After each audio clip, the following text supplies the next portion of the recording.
You can aim high, you can dream big, and even things that people would say is next to impossible, you can accomplish it. I totally believe like we all have, that fundamental obligation to leave the world a better place than we found it. I'm Jared Isaacman, and I'm the commander of Inspiration4. For this first all-civilian mission to orbit, Jared wanted his crewmates to represent the best of humanity, pillars he's identified as leadership, hope, generosity, and prosperity. As commander of the mission, Jared holds the seat of leadership. For the seat of hope, Jared went to St. Jude and was introduced to Hayley Arceneaux.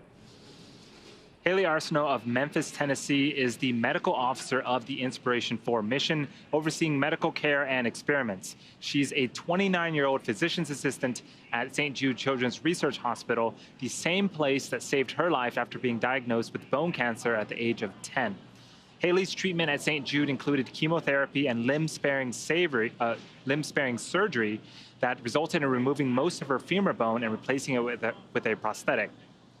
She represents a couple of firsts for this mission that's already going to be the first civilian mission going into space. Hayley will be the youngest American to go into space and the first person to go into space with a prosthetic body part. Here's more on Hayley, who occupies the seat of hope on the Inspiration4 mission. I'm so excited to be going to space, and I'm just a regular person. I am so lucky that I got a phone call asking if I wanted to go to space. I'm from Louisiana. I was a super active, super outgoing kid, involved in everything, and I actually had just gotten my black belt in Taekwondo a couple days before I was diagnosed with cancer. I definitely am excited to represent those that aren't physically perfect. I want to bring this experience back and share with everyone I encounter, and just what this represents for the new age in space travel and who can be an astronaut.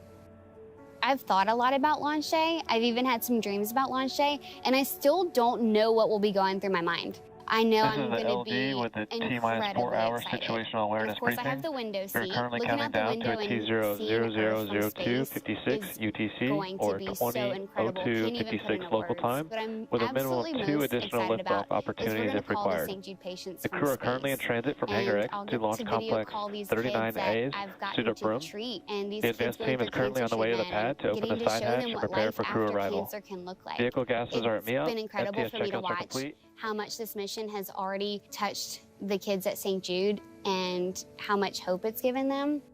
I loved this one little girl I talked to recently. She said, I can't wait to be an astronaut. Like, there was no if in there. She just couldn't wait for it to happen. I think that's what hope is. I am Hayley Arceneaux, medical officer of Inspiration4.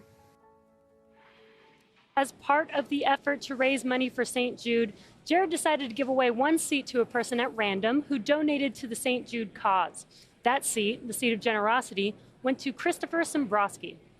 Christopher Sembroski of Seattle, Washington is the mission specialist of today's flight, helping to manage payloads, science experiments, and communications to mission control.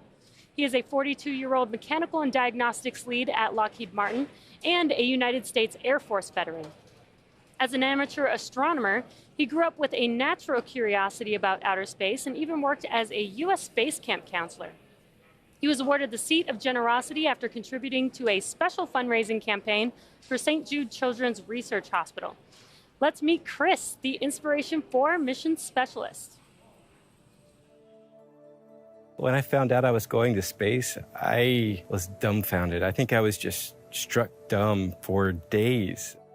The seed was planted for me to fall in love with space when I was little and started launching little rockets in my front yard with my dad, the first of which is still probably stuck in a Florida pine tree somewhere.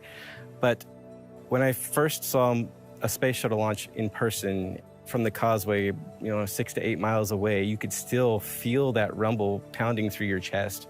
That kind of just shifted my foundation a little bit, and I knew from there on out I had to be somehow a part of space. Whether it was helping support a mission or lobbying for folks to be able to go into space, that's where I wanted to be. Of course, I'm going to be looking down at my home in Western Washington. I'm also looking to see what I don't see, and that's going to be lines on a map or those walls that seem to separate all of us ideologically or politically or even geographically or physically.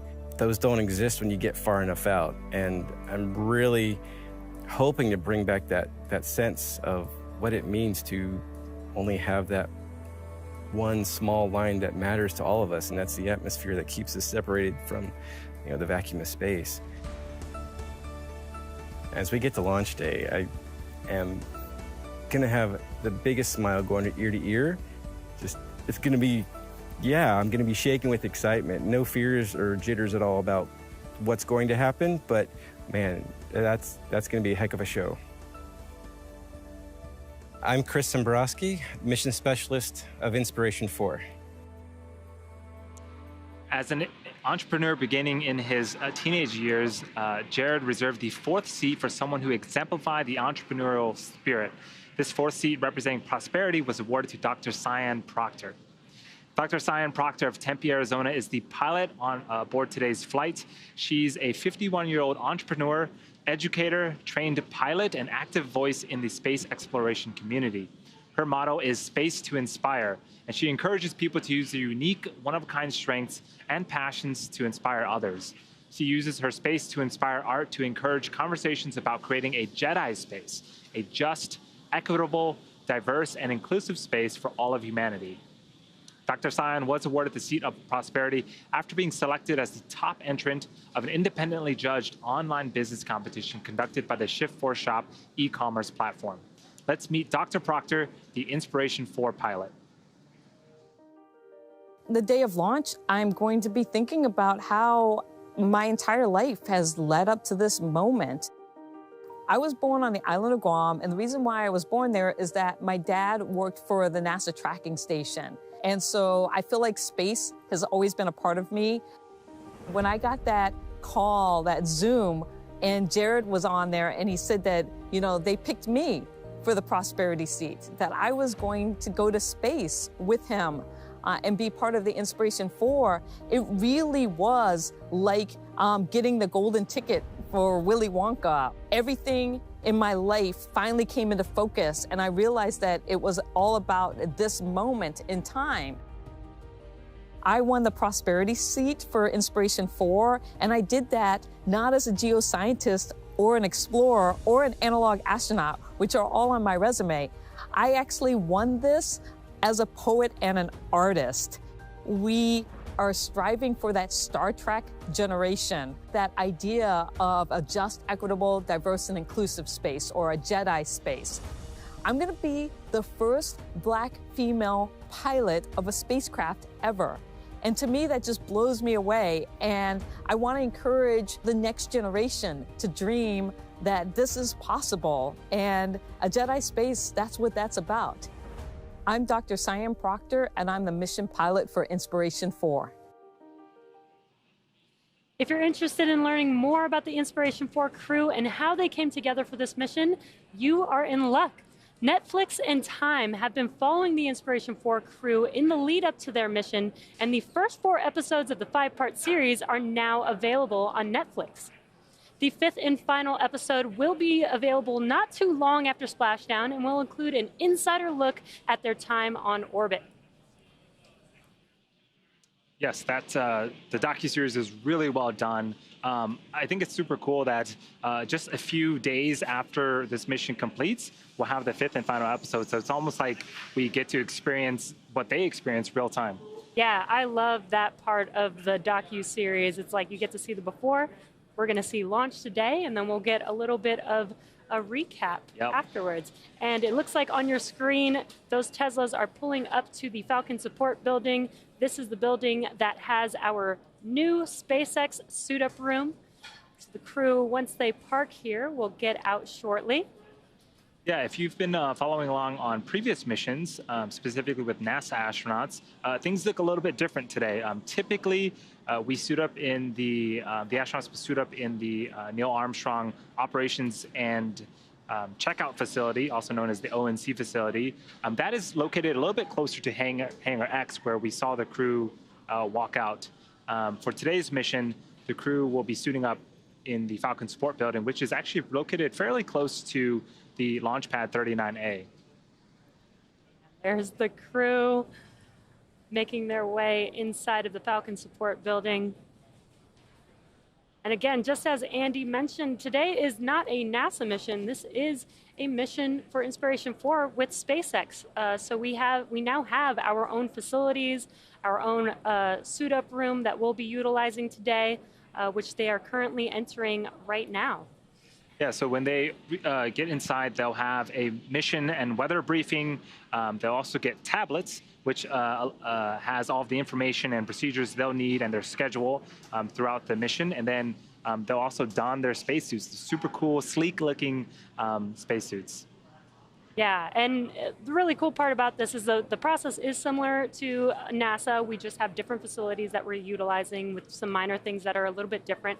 But every step of the process is in their process, in those tablets. So even going from Hangar X to getting inside of their Teslas, getting out of the Teslas into the Falcon support building. So every step of this is written out, and they're following it just as procedure.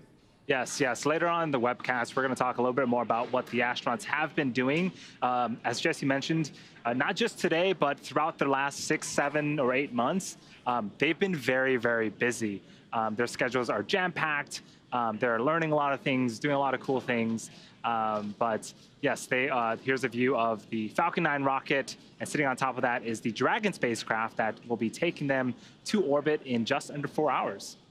Yeah, and just to note, you can see the set on the vehicle. This is going to be a reflown vehicle. This will be its 3rd flight today.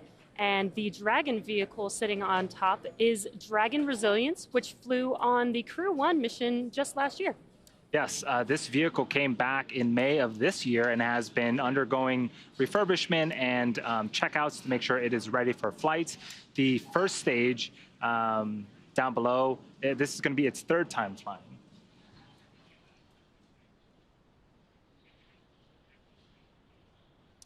So the Inspiration4 crew has arrived at SpaceX's Falcon support building, which is the home to our brand new suit-up room.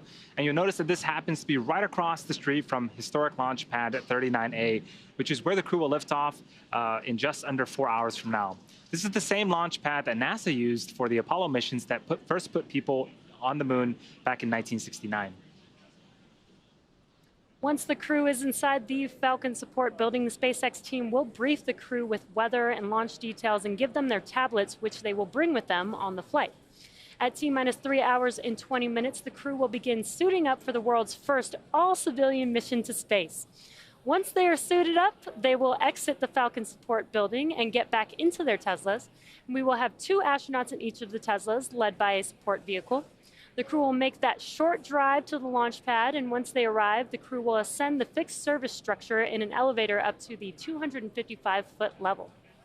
The crew will then take these stairs up the last 10 feet and then head through the crew access arm, where they will make one final stop and a final phone call before walking down the crew arm to the White Room.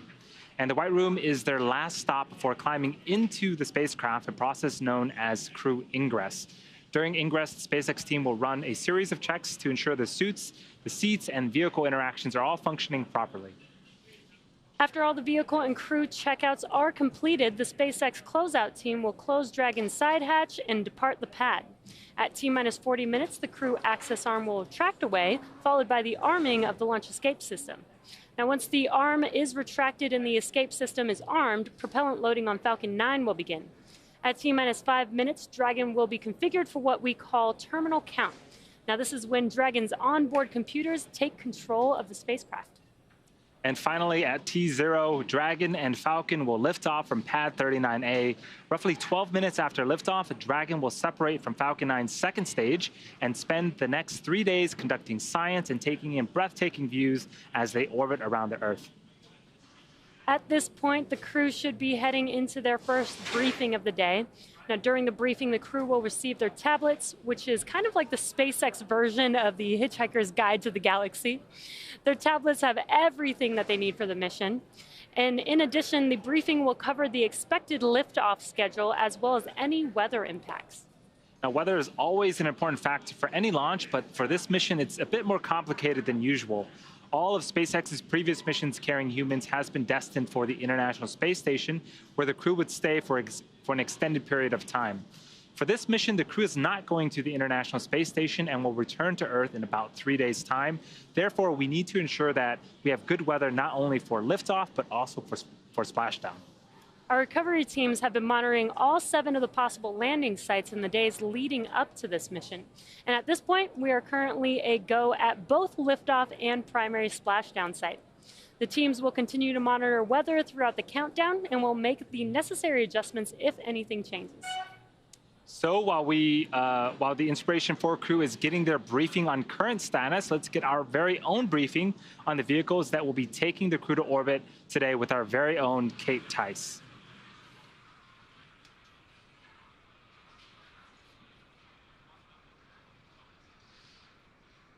Hey team, my name is Kate Tice and I'm a senior certification engineer here at SpaceX. Now, some of you are very familiar with the vehicles on the launch pad today, but for those of you who aren't, no worries, I'm about to make you an instant expert. This is a live view of our Falcon 9 rocket out at pad 39A, and it has a Dragon spacecraft on top, known as Crew Dragon. Together, they stand about 229 feet tall, or slightly taller than a 21-story building. Falcon 9 is a reusable 2-stage rocket, which means it's kind of like 2 rockets in one. The first stage and the second stage. The first stage is the bottom 2/3 of the rocket. You might notice it's a little different in color than the second stage. That's actually soot that remains from the previous 2 missions that this booster supported. The first stage is responsible for accelerating Falcon and Dragon through the Earth's atmosphere and into space. To do that, it has 9 Merlin engines at the bottom of the rocket, which we can't really see here. Prior to liftoff, the Falcon 9 first stage is loaded up with nearly 1 million pounds of fuel and liquid oxygen. At liftoff, those Merlin engines will use that fuel and liquid oxygen to provide the Falcon 9 first stage with a thrust greater than 5 747 airplanes at full power, consuming 700 gallons of fuel per second. The first stage is what accelerates the vehicle through the Earth's atmosphere and into space, and then about 2.5 minutes into flight, it will separate away from the second stage. From there, the first stage will do what no other orbital class rocket in the world can do. It's going to make its way back to Earth and target a landing on our drone ship named Just Read the Instructions. That drone ship is currently parked and holding a position a couple hundred miles off the Atlantic coast of Florida. Our drone ships are essentially autonomous, powered spaceports that allow our first stage rocket to land over the ocean. Now, for reference, our drone ships are equivalent to the size of a football field. So while they might look smaller on your screen, they're pretty gigantic in real life. Like I mentioned already, this is a 2-stage rocket, and above the first stage is the second stage. The second stage has a single Merlin vacuum, or MVAC engine, and that will ignite after the first stage separates. At full power, the Merlin vacuum engine operates with the greatest efficiency ever for an American-made hydrocarbon rocket engine. The second stage is essentially a smaller version of the first stage, and whereas the first stage is designed to power the vehicle out of the Earth's atmosphere and defy the forces of gravity, the second stage is specifically designed to operate in the vacuum of space. The second stage powers the Dragon spacecraft to its targeted drop-off orbit. Now let's talk about Crew Dragon. It's capable of carrying up to 7 passengers to and from Earth orbit and beyond. But for today's mission, it's carrying the 4 members of the Inspiration4 crew. It's the first private spacecraft to take humans to the International Space Station and the only spacecraft currently flying that's capable of returning significant amounts of cargo to Earth. Like the Falcon 9 first stage, the Dragon spacecraft is also reusable. In fact, the Dragon that the Inspiration4 crew is flying in today, which you see right there, that was first used to fly NASA astronauts to and from the space station on the Crew 1 mission that launched back in November 2020. However, for the Inspiration4 mission, this capsule has one notable change, a new cupola observation dome that has replaced the docking mechanism. Oh, you see that there on your screen now. It has replaced the docking mechanism previously used to autonomously dock with the space station. We'll get to talk a little bit more about that cupola later on in the broadcast, but right now, let's take a minute to look at the Inspiration4 mission profile. Thank you, Kate. It's always cool to learn more about the rocket, and I am so excited about the Dragon Cupola. But let's talk a little bit about the mission profile. So a couple of things that are different today, since we're not going to be going to the International Space Station. The team will be spending 3 days in orbit, but they're also going to be flying higher than any other human has flown before since the Apollo missions. Yeah, they're going to an orbit of 575 kilometers. And just for some perspective, the International Space Station flies at about 400 to 425 kilometers, and the Hubble telescope at 547 kilometers. And you can see that on the graphic on your screen, how much further out from Earth Dragon and the Inspiration4 crew will be flying. Yeah, to get into this orbit, after Dragon separates from the second stage, it has 2 burns spaced about 45 minutes apart. The first burn will raise the altitude of the orbit, and the second burn will circularize it to that 575-kilometer orbit. And this is one of my favorite parts about this, because they will be orbiting and flying so quickly. They'll be orbiting the Earth about 15 times a day. And what they'll get to see is about 15 sunrises and 15 sunsets, which is pretty incredible. And just a note, the International Space Station actually sees 16 orbits a day because they're a little bit closer to Earth. So being a little further out away from Earth, they actually take a little bit longer to make it around the Earth. Yeah, in order to orbit the Earth, you have to be traveling at very, very high velocities. The Dragon will be going upwards of 17,500 miles an hour. So that is very, very quick. And like Jesse mentioned, it is super cool that they're going to almost see the best parts of the day on fast forward, right? 15 sunsets and sunrises every single day. Right, that's going to be a pretty incredible view for the crew. And there you can see Mission Control there at the Cape. Firing Room 4.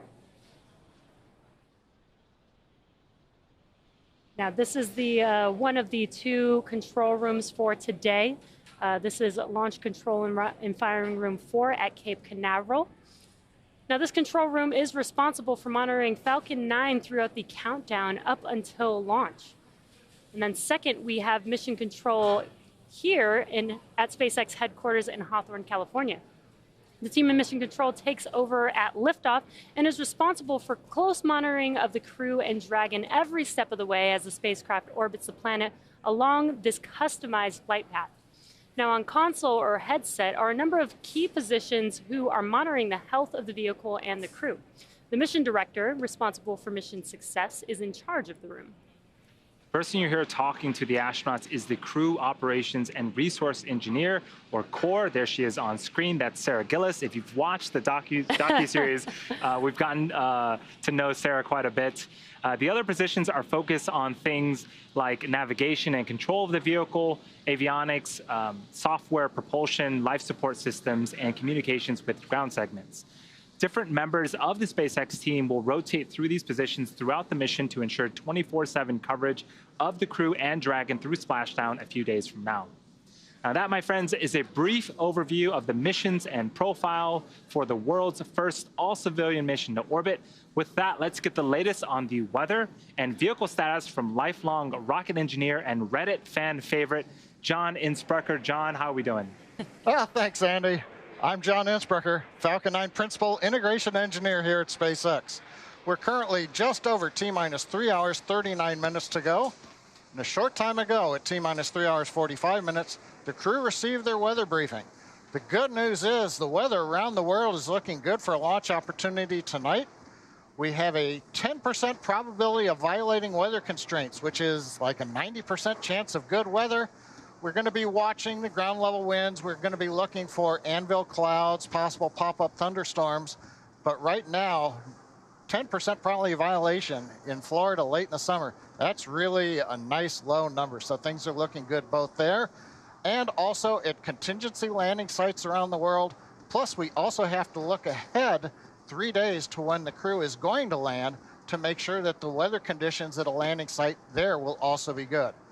Good news right now, weather looks good tonight and for the next few days. Now currently on the launch pad, Falcon 9 is powered up. We performed engine checkouts between T-minus 8 hours and T-minus 5 hours. You see Falcon 9 there with the crew access arm up around Dragon. Gas storage tank pressurization was also performed on the first and second stages. Now our next major activity is going to come about as we reach the T-minus 2 hour mark and Falcon begins final checks for launch. That'll include communication checks with the crew, and then propellant loading will begin at T-minus 35 minutes as usual for a Falcon countdown. Now on top of the Falcon 9, just in front of the crew access arm you see there is the Dragon spacecraft. It's a quiet time for the Dragon capsule and the mission team, but it is starting to pick up.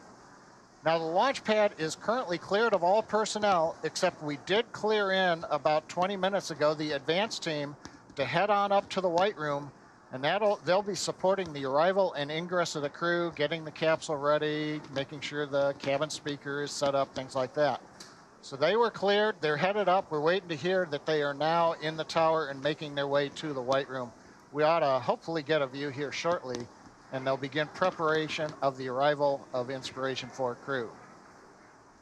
Now, as a reminder, today's launch of Dragon does not go to the International Space Station. So that means we're going to get a launch window that is just over 5 hours long instead of the usual 1 second window we have for ISS launches. Now, when we fly to the space station, we have to launch in synchronization to when the space station orbit passes overhead. And for maximum performance, we target a specific 1 second period of time for launch. Now, the Inspiration4 crew doesn't have that constraint. So that gives us a larger window that provides margin if the weather, for example, caused a delay this evening, or if we have issues that require more time to resolve on Dragon, on Falcon, and the ground systems. But once we do start propellant loading at T-minus 35 minutes, that will commit us to launching. We won't be able to try to stop and reload propellant and launch later in the evening. But the good news right now, coming up at T-minus 3 hours and 35 minutes, everything is go for launch. Thank you, John. Now, you've been a rocket engineer pretty much your entire life and spent about 30 years with the Air Force. So you're pretty familiar with the launch countdown. For the viewers that may be watching for the very first time, can you explain a little bit about what the purpose of the countdown is? I used the word synchronization a minute ago, Jesse. The countdown is our framework that the launch team uses to make sure that all the final checks are being made in the right order to ensure a safe flight. And so we have to get ready for launch. That means rocket computers, ground computers, people who are on the network, they all prepare the rocket and the spacecraft. And the countdown is that structure that synchronizes these teams to make sure that we do things in the right order. So one example that you're going to see later on is the propellant and launch readiness poll. We do that before we load the propellant onto the vehicle. Now it seems kind of obvious, but the countdown manual says do the poll first, and then you can move into loading propellant.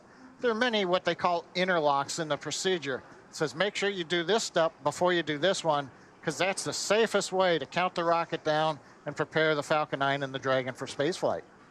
Yeah, and that all happens like literally right before liftoff, right? I guess that gives us the best security that we know that everything is ready to go before we lift off, right? One of the things that we've tried to emphasize over the years is to try to test the systems of the rocket as close to liftoff as possible. Now, we did some testing overnight at T-minus 8 hours, T-minus 5 hours. There's some things that take hours to do, like pressurizing the rocket. But on other things, you will hear, for example, in the last 4 minutes or so of the countdown, we will move the upper stage engine nozzle a little bit with the guidance system. So we're doing that just as close to launch as we can to make darn sure that the hydraulic system is really ready to go and fly the rocket. In fact, the first stage engines, we move those nozzles about T-minus 4 seconds, just 2 seconds before we then begin the engine ignition sequence. So all told, you try to move the stuff as close to launch as you can without overloading the team, having to, or the computers to look at too much happening too fast. Yeah, I think Dragon and Falcon are a largely autonomous vehicle. And one of the things that we hear as we get under the 1 minute mark is Falcon 9 flight computers have taken over. What does that exactly mean, John? There's two different call-outs that you'll hear. Dragon has a set of flight computers, obviously, because it does its own mission. Falcon 9 has computers on both the first and second stage. When we get inside of a minute, there is a handoff command that says most of the things that are going to be done are run by the computers on Dragon or the Falcon 9. But we also have ground computers that'll do things like, you'll see the water come up around the rocket. So that'll be commanded by ground computers. But startup is essentially, we're doing that last 60 seconds, we're pressurizing the tanks for flight, we're doing last minute valve checks, and then we're going to send the ignition sequence command to the engines and spin them up. And then when everything's right, the Falcon 9 flight computer, when it says, hey, we're at full power, that will tell the ground, open up the hydraulic arms, and away we go.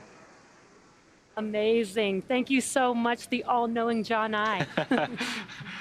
Our crew today, Jared, Sian, Hayley, and Chris, have been training for this journey pretty much ever since the announcement that they'd all been selected as crewmates for the Inspiration4 mission back in March. What's super cool is that they're going through the same Dragon training as our NASA astronauts. To prepare the Inspiration4 crew for their mission, our teams at SpaceX have spent the last several months teaching the crew about orbital mechanics, how to live in microgravity, and even running simulations of what the full mission will look like while seated in Dragon. The Inspiration4 crew has completed numerous simulations, including a 30-hour and 12-hour end-to-end simulation in our Dragon trainer. They not only trained at SpaceX, but also did centrifuge training and also flew some fighter jets, which you can see on your screen. This is a photo from their weekend event of flying the aerobatic jets. Yeah, they're very fun and exciting weekend where they're just ripping up the skies, doing barrel rolls in their jets. Yeah, the crew also completed a zero-G flight, which simulates microgravity. And there you can see them there basically flying yeah. already. They also have climbed Mount Rainier in Washington, which from the Netflix series, man, that looked like a very tough, but very necessary team building event. They're doing it with smiles on the face here, but the docuseries, it was a tough hike. Almost 10 hours of hiking, almost vertically. So congrats to the team there. That is one heck of a hike. Yeah, pretty amazing. And they were also even able to follow the tradition of the Crew 2 crew members, and they were able to sign their own booster. So this is them in front of their signatures on the booster that's literally on the pad right now. So cool. This means that this team has studied nearly 100 different training lessons covering all aspects of the mission. At the end of training each week, the crew recorded video diaries of their experiences. In their own words, here's the crew talking about their various training over the last 6 months. Jared Isaacman here, Commander Inspiration4, and we're like 4 months and a day away from our intended launch date. This week was really intense because we had a lot of the systems. We got to go into the sim. Going through some CRM training and looking at what the mission overview is going to look like. Talked a lot about teamwork and the SpaceX culture. Week 2 of training at SpaceX complete. This was a heavy week. I just completed another week at SpaceX and it was intense. A lot of good building blocks. So you start in the beginning of the week with smaller things like losing comms to, okay, some circumstances are not so good, and then some get really bad where you have to, plan an emergency deorbit, which we initiate ourselves in that. But man, challenging. I didn't realize how much upper body strength I need, so I need to hit the gym the next couple of months and build up some more muscles. Today was my favorite day of training because today was the medical training day. Learn some more about some of the medical experiments we're going to be working with and helping to advance what we know about humans in spaceflight. We've all contributed all sorts of fluids now to the greater scientific cause. But the best part is we all got in our spacesuits together. We got to wear spacesuits, strap into the simulator, and feel like we were actually going to space. Hello again, Chris here, and it's August 2nd, 2021, 44 days from our launch here in September. Everything keeps going to plan, and it's been an incredible week last week, working with SpaceX teams down at Kennedy Space Center, and then back here in Hawthorne this week for some sims. This spacesuit that I got fitted for about 7 months ago, I actually get to see and try on and do a bunch of maneuvers in to make sure that it's comfortable and that I can move. And I am just so excited for this because, I mean, this is the spacesuit I'm gonna wear leaving the planet. I'm just so honored and thankful and grateful to be a part of this historic mission and a part of the SpaceX team. Y'all are working so hard to get to Mars and beyond. We want to provide great data, and we're really excited to be part of this. All right, well, thanks everybody for a fantastic time here in Hawthorne, and also down at Kennedy. We've been doing training down there as well, so really appreciate everything you guys been doing. This is my final call here from SpaceX, so Rook signing off. So cool seeing those personal vlogs. Now, as part of their extensive training over the last 6 months, the crew also got extensive amount of training on a bunch of science. Specifically, the crew learned how to conduct a wide variety of science experiments on themselves and each other, all of which help inform both of which help inform how humans best live in space.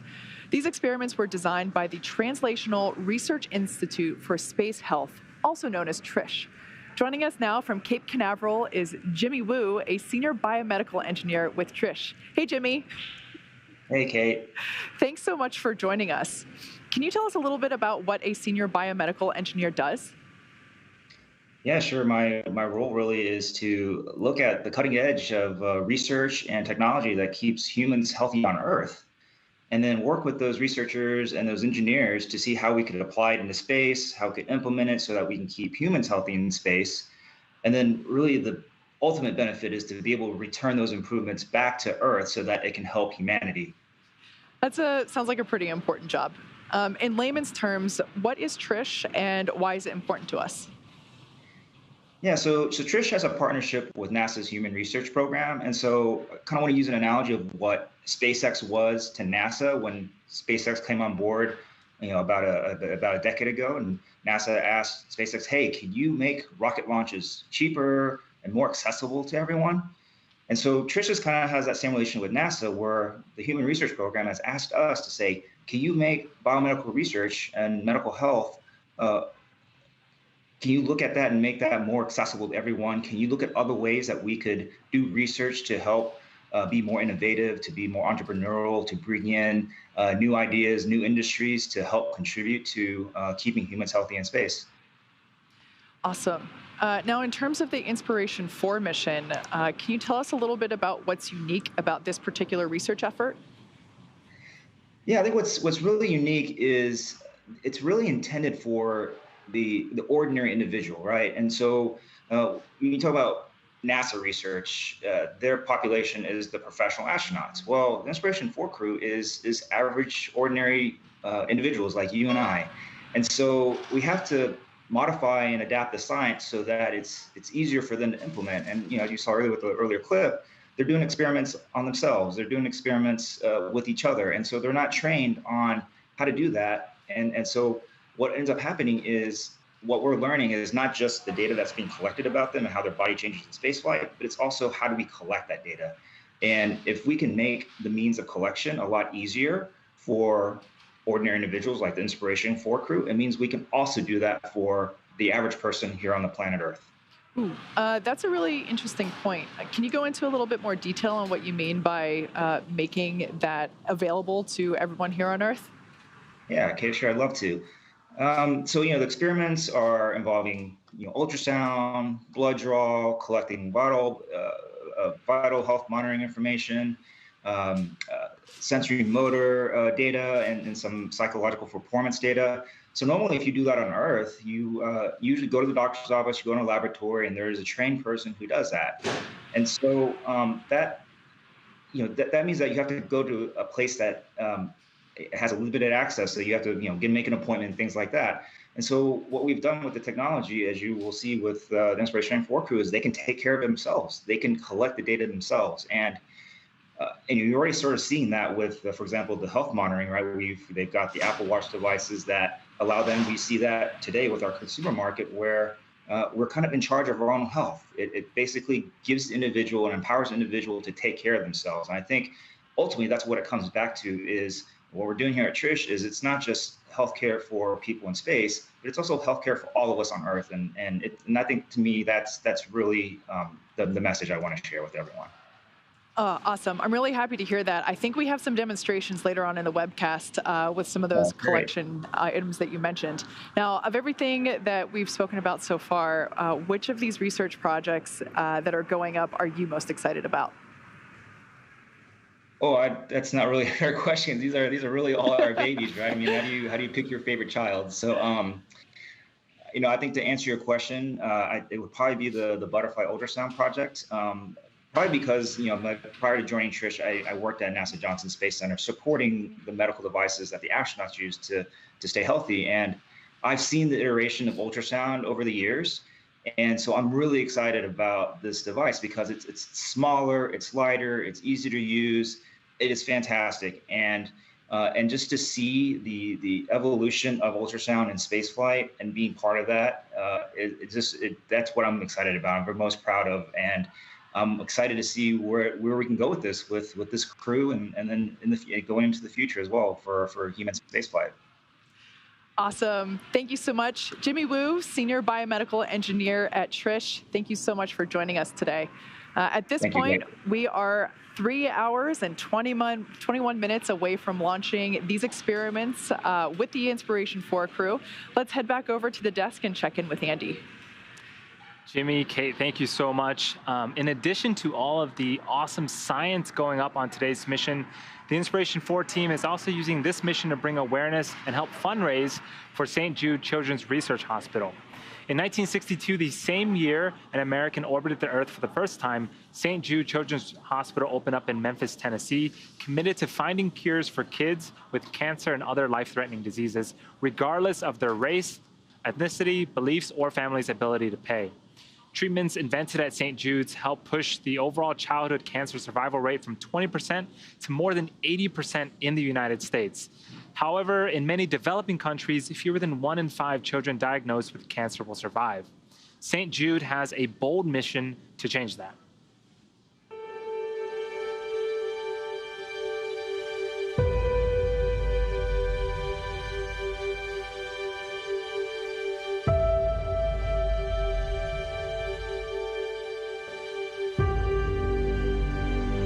Some days it feels like it's never gonna stop.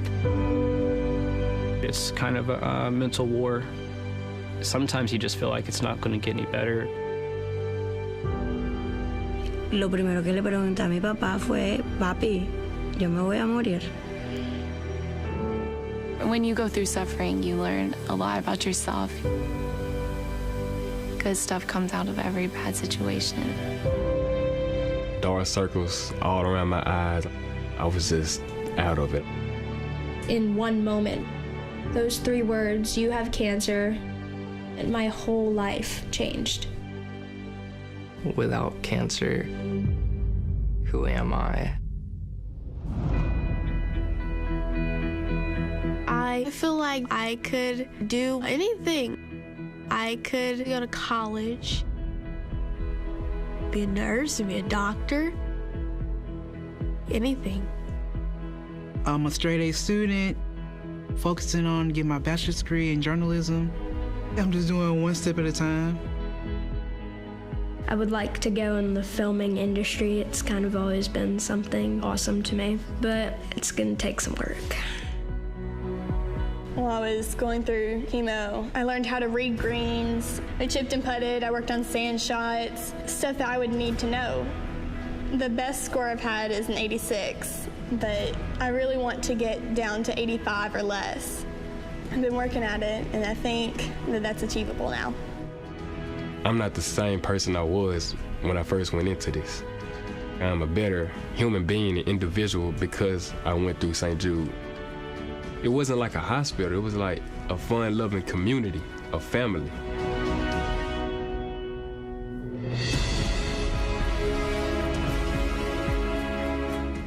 You and I have vowed that we will do everything in our power to bring about the defeat of these catastrophic diseases.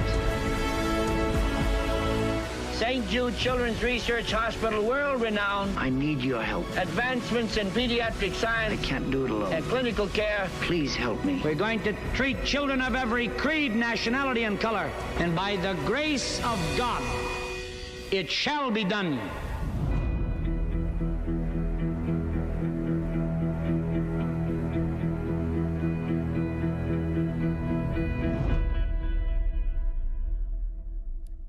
The Inspiration4 mission is part of an ambitious fundraising goal to give hope to all kids with cancer and other life-threatening diseases.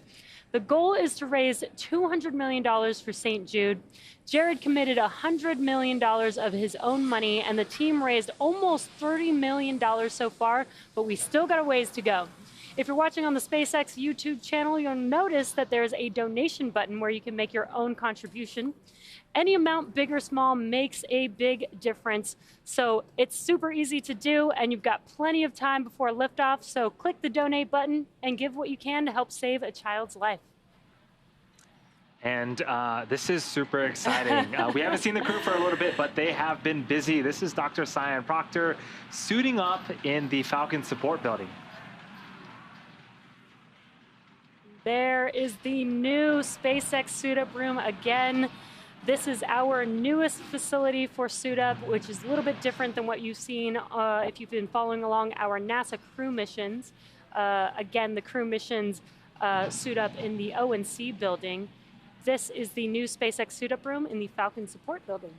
Yes, it looks very modern, and it matches the suits of the astronauts, which I love. There is a drawing of Dragon in the background there. That is awesome.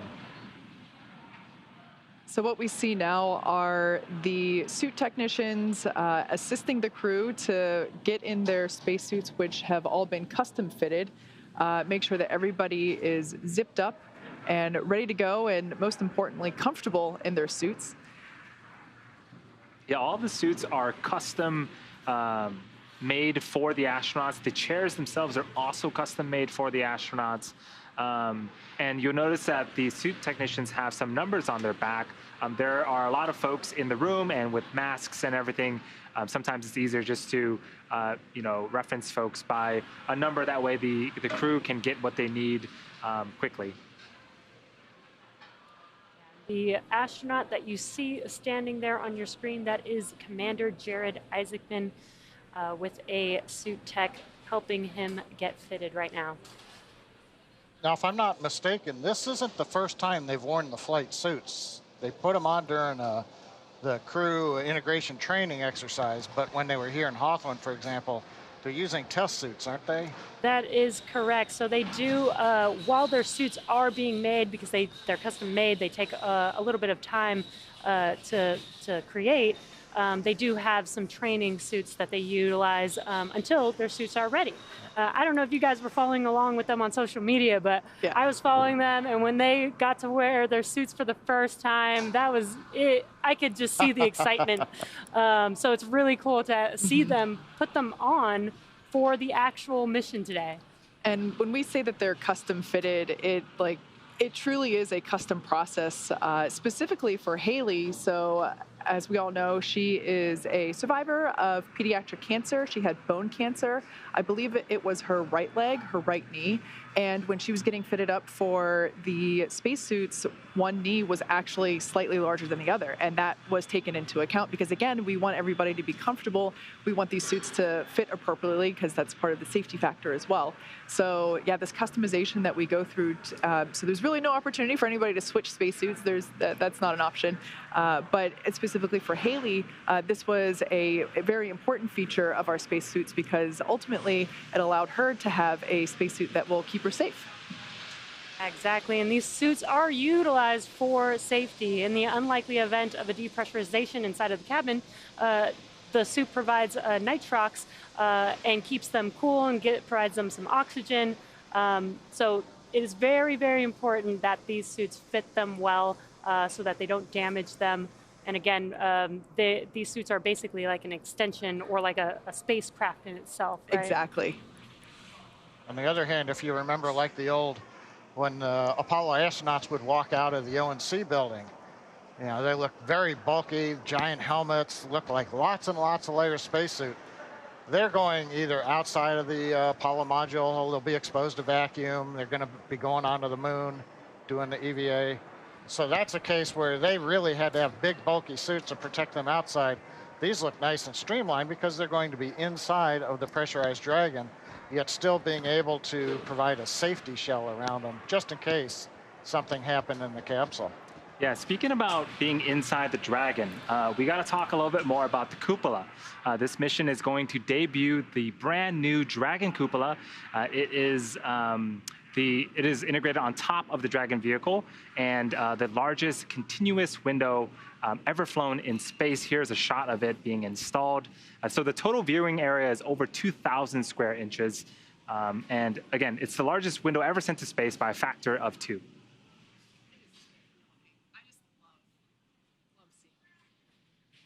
Yeah, this is going to be an incredible view for the crew. I think they even mentioned that a couple people can fit inside of the cupola at one time.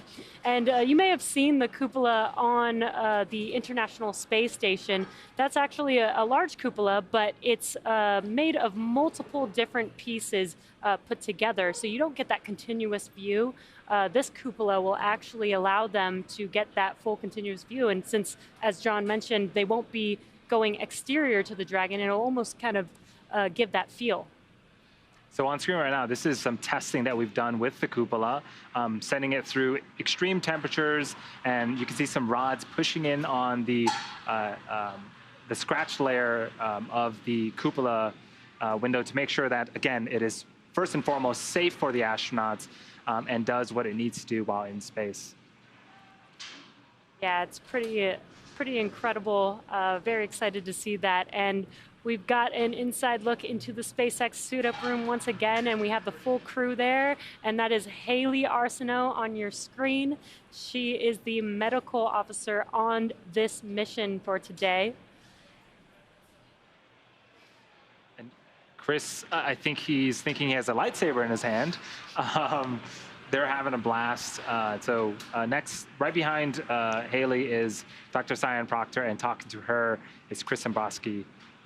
Again, Dr. Sian Proctor is the pilot for the mission, and Chris Sembroski is the mission specialist. Once again, this is the SpaceX suit-up room located in what you hear us refer to as FSB, or Falcon Support Building, which is a building located just outside of the perimeter of Pad 39A.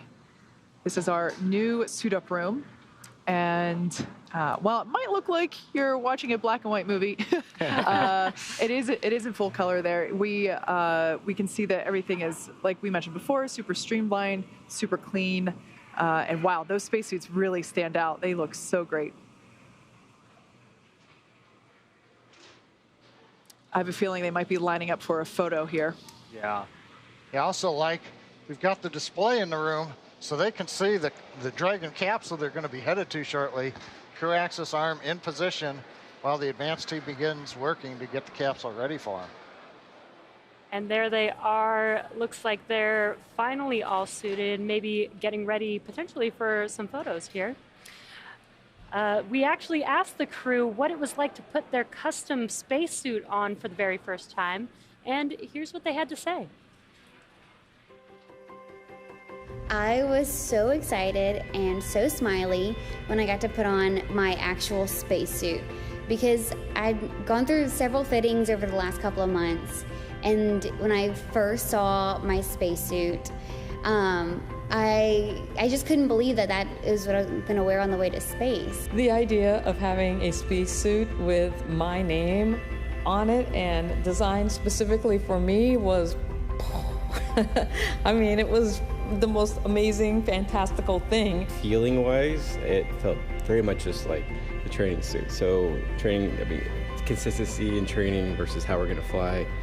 spot on. Since it's custom made for you, it's a little bit tighter, a little more snug. It's got a nicer look and feel to it, very clean. I wish I got to keep it because I would be wearing that thing all the time. It's awesome. It fits perfectly. They did an amazing job. I love it. The overwhelming part of it, though, is that knowing that my name is on one side and Inspiration4 patches on the other, and that this is what I'll be wearing when I go to space, and that is awesome. Just an honor to wear it, and it's really very special. It's beautiful. It's sleek. Putting it on, I felt like a real astronaut and really excited. It's just another one of those things that makes all of this more real.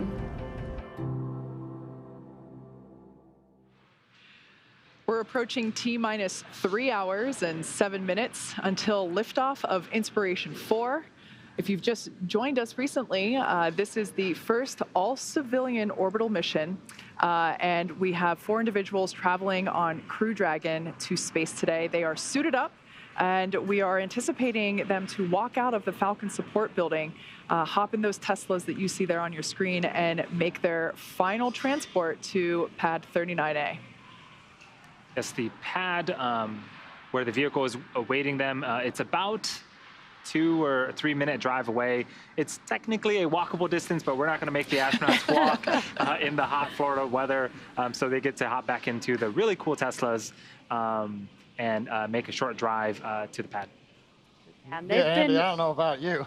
That's about 2,000 feet from the Falcon support building up to the crown on pad 39A. So while that's less than half a mile or so, they've also got their environmental control systems. And I remember from like Apollo, when they would come out, they had these large, bulky environmental control systems, portable life support. Those weighed about 25 kilograms. So walking half a mile, carrying a 50-some pound weight. Yeah, granted, the suits are a lot lighter, environmental control's a lot lighter. I'll take the Tesla ride. For sure. You could turn off the forward ram lights, the restricted ability maneuver lights, and the masthead and range light, correct?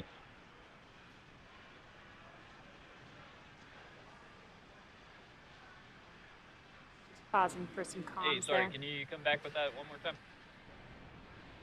I just want to confirm you turned on extra nav lights besides the side lights and the turn light. Is that correct? Hey, yeah, we ran an auto sequence a few minutes ago to basically turn on the nav lights associated with being on DP.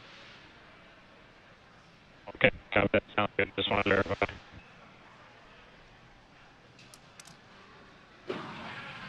Just listening into some comms there, and the Inspiration4 crew is getting ready to exit the SpaceX suit-up room, get into their Teslas just a few minutes from now, and then make their way to the launch pad. Yeah, it's super exciting. We started this broadcast maybe an hour ago, but it seems like it's going by so quickly. As we mentioned before, the crew is completely suited up at this point. They're going to be walking out to the Teslas, which there we can see an aerial view of the Falcon support building. Again, this is about 2,000 feet away from the launch pad itself, but we're going to allow them to drive, save some sweat. They have a more important job to do here in just a little over 3 hours.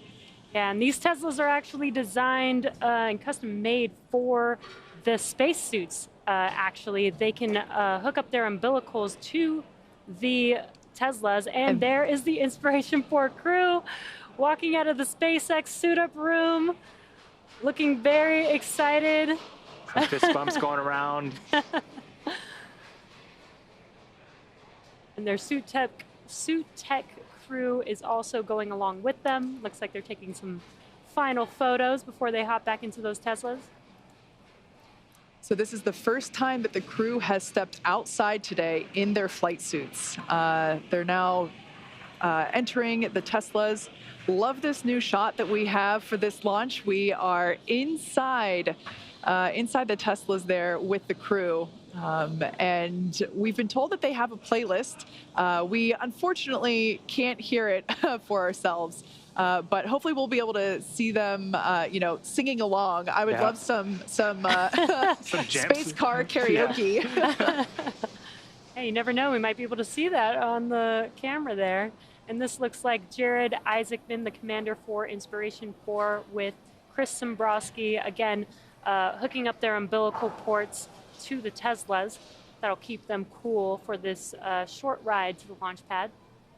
Yeah, so the stuff that's going to be pumped through those umbilicals, while the umbilicals are used for communications, while actually in Dragon right now, those are being utilized to pump nitrox, which is basically the same air that you would breathe if you were scuba diving. It's that same nitrogen-oxygen mixture, and we are pumping it through the spacesuits to make sure that they all stay cool and comfortable while they are in their suits.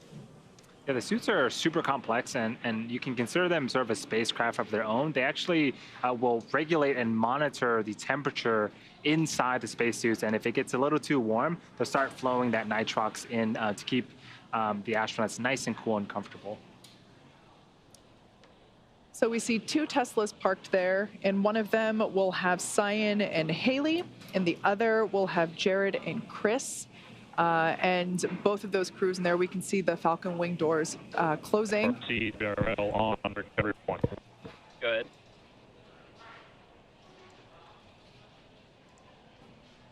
Go ahead, water recovery. A few minutes out. Yes, sir. Can you catch me? Hey, yeah, I copy. Go ahead. Yes, sir. I just wanted to verify that we are about 31 minutes out from this balloon. We are going to turn it on, get a stat log, and then do 30 seconds on each decoder, stopping on decoder 3, and then we'll send the first balloon up with. Affirm. That sounds good. Okay, copy that. Thank you. I'm also having the board.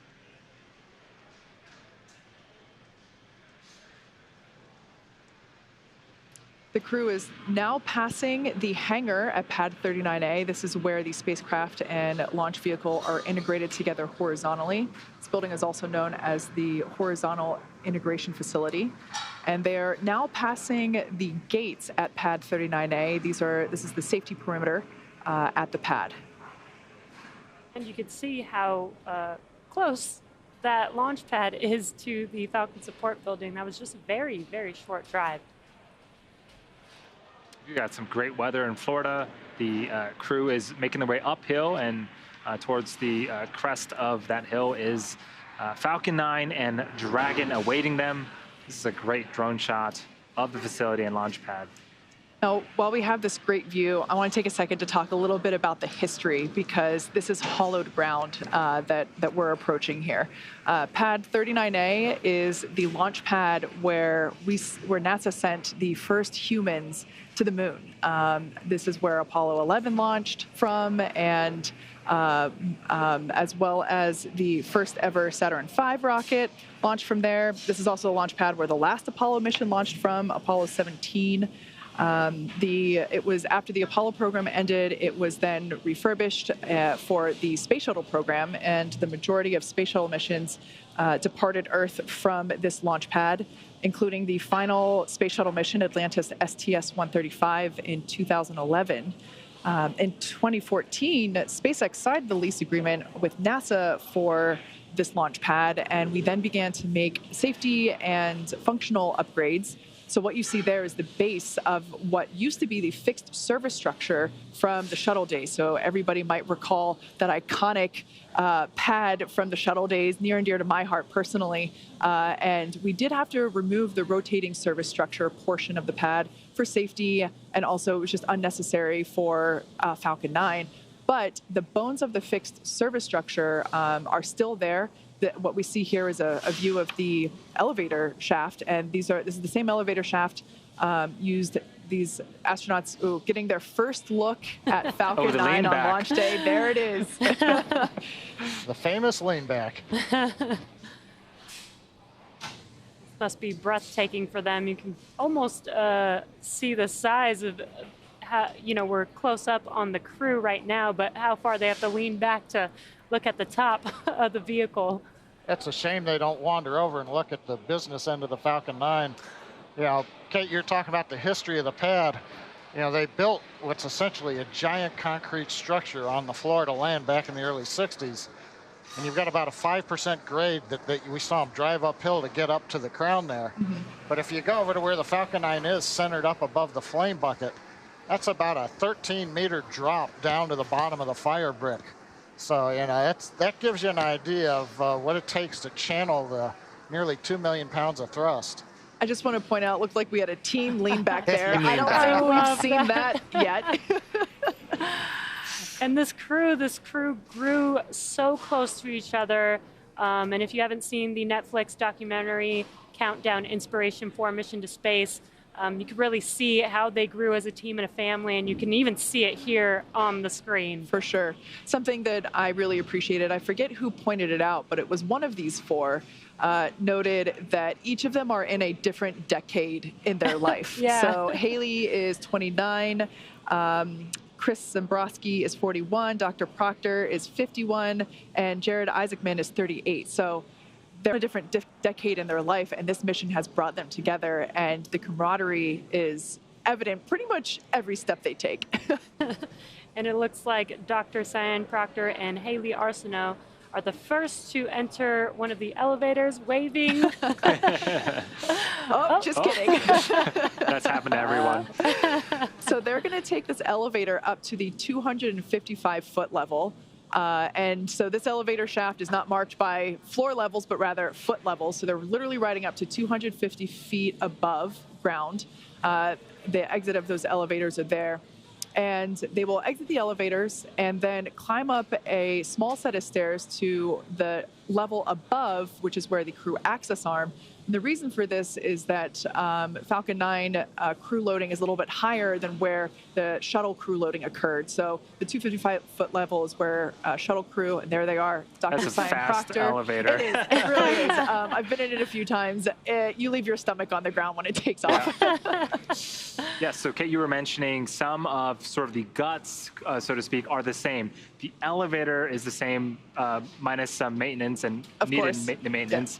Yeah. And so there's a phone at the fixed service structure as well. That is also the same phone that astronauts in the Apollo days would use to make their final phone call before boarding the vehicle. Of course. And the webcasts back in the Apollo days were a little different than the webcasts now. And so it was a true surprise to the families when the Apollo crews would call home and say hello before hopping in their spaceship. Now it's less of a secret. But yeah, Andy, you're right. That's still the same phone. So what we see here is the crew kind of hanging out there on this level. And again, as I've mentioned throughout this, every step of this process is written into the procedure. So they actually put in time to make sure that they have time to call a family member or friend. Absolutely. So it looks like Chris and Jared have now gotten into the second elevator and are now making their way up to the 255-foot level.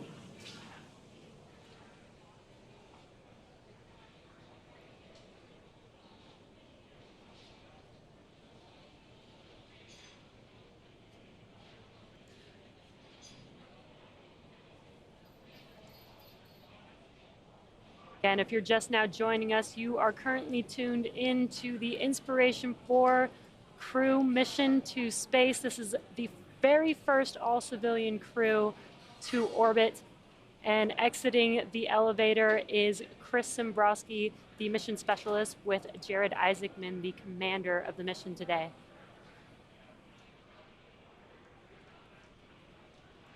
And we mentioned a little bit about the closeout technicians and suit technicians. Again, they are there to support the astronauts, ingress, get buckled in. Before we close the side hatch, they'll be supporting with an interior foreign object debris checkout, and then also assist with the side hatch close.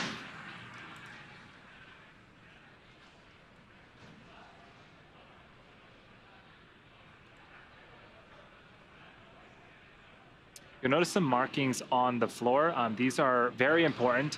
In case of an emergency, this is the egress direction that the crew and support team will need to follow to make their way back down and be safe. Yeah, these arrows actually point to what are basically slide wire emergency exits. So it's what it sounds like. It's a basket on a slide wire. They are the same baskets that were utilized again in the shuttle program. They have been repurposed and modified for safety features, and then of course raised up to this level from the 255-foot level. So only utilized in the case of an emergency.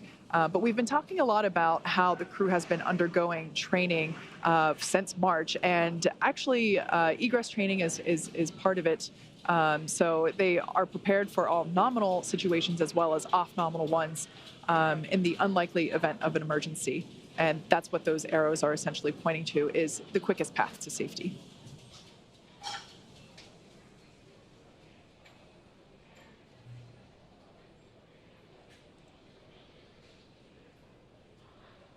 What you're seeing on your screen is the Inspiration4 crew, all 4 members standing by as each one of them gets to make their phone call on the historic phone that has been there since the Apollo missions.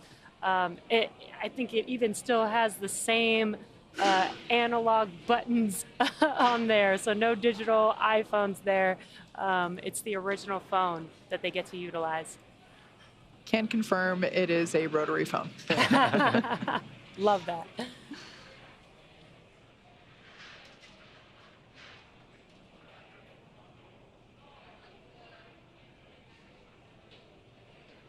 So yeah, we are under the 3-hour mark now. The crew woke up about 4 hours ago, performed some medical checks. We saw them walk out of Hangar X, hopped into their Teslas, and made their way to the Falcon Support Building, where they donned the space suits that you see on screen right now.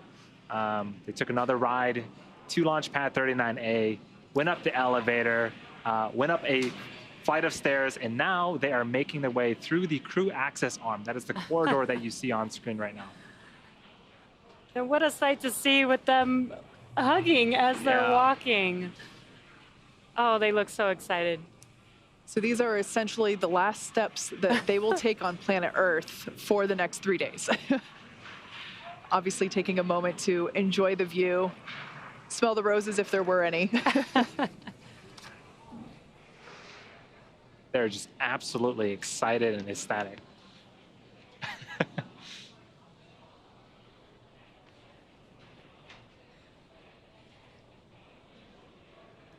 Yeah, their excitement is radiating. It's making me very excited. Yes, we're getting very close. Again, just under 3 hours until liftoff. And some dancing. Hayley's getting very excited again. She's going to be the youngest American in space and the first with a prosthetic. So what Hayley has just entered into now is what we call the White Room, and it's an environmentally controlled room. It keeps out dust, dirt, humidity, bugs, of course, because it's Florida, and essentially keeps it environmentally stable for the crew. If you look just above Dr. Proctor's helmet there, you can see a seal. It's a black seal, and it basically seals in the room. That gets installed and compressed against the capsule to maintain the cleanliness of the spacecraft. And here we can see one of my favorite traditions for SpaceX crewed flights. They are adding their signatures to the wall of the White Room. So because this is the first orbital all-civilian mission, they're signing their names next to the X logo. For previous NASA crew missions, the NASA astronauts have signed their name there next to the NASA meatball to the left. Yes, and all members of the crew will get an opportunity to sign. And if you are wondering, this is penciled into part of their procedures to grab the Sharpie and sign the wall. Yep, it's actually written in for the advanced team, which is the group of people that arrive to the pad prior to the crew, and they are the advanced team prepares the pad and everything in the White Room with all the tools necessary for closeout operations. And Sharpie is one of the tools listed in the procedure for the advanced team to ensure is there prior to the crew's arrival. And one final hug.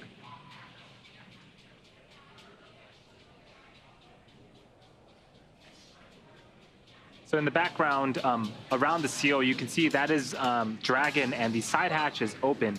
In a few minutes here, we will be seeing the crew enter or ingress the Dragon with the assistance of the closeout technicians. Also affectionately known as the SpaceX Ninjas. SpaceX Ninjas, yes. And there you can see Jared Isaacman and Chris Sembroski also making their way across the crew arm to the White Room to join the rest of their crew.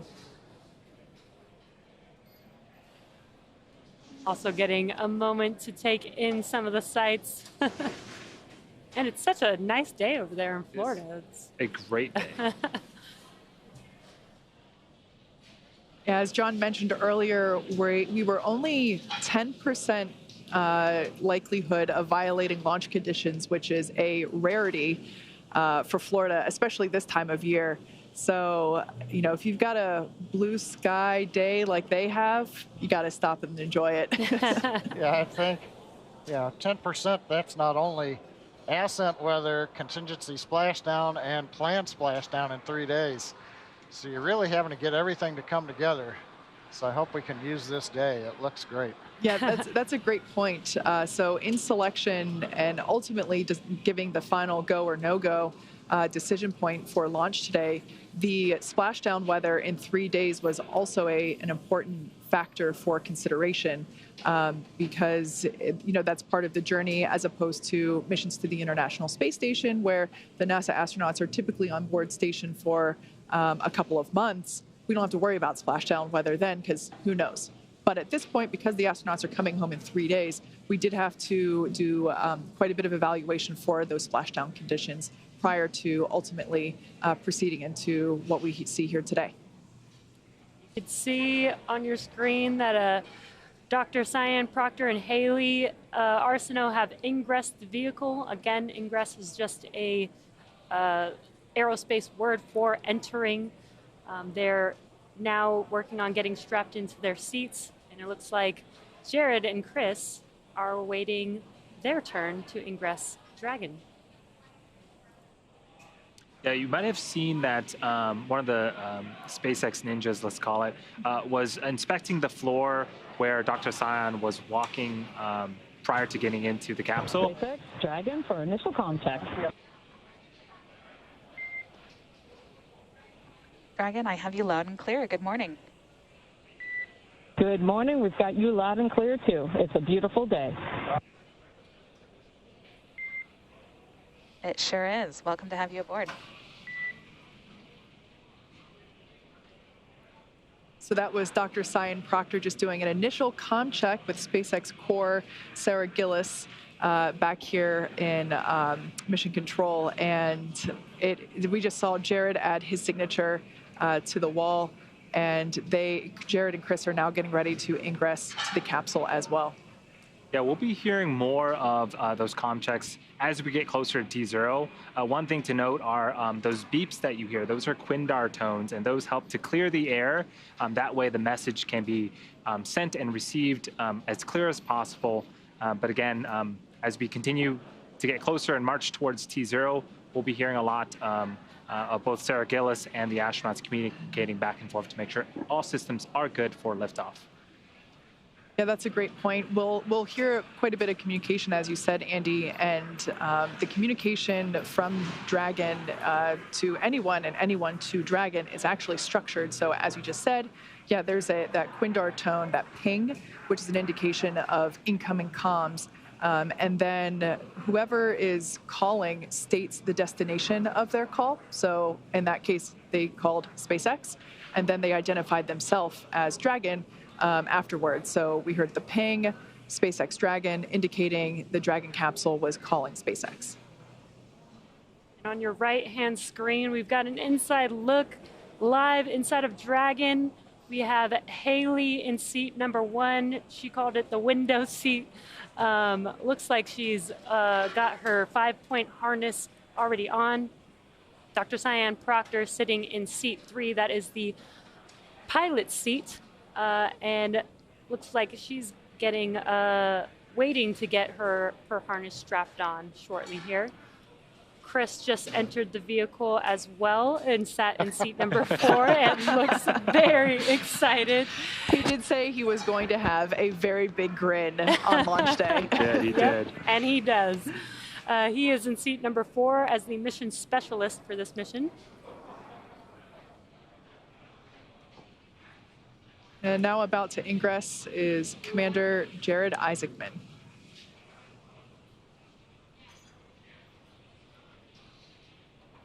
This is so exciting to finally see this crew getting into their seats. These are their customized seats inside of Dragon.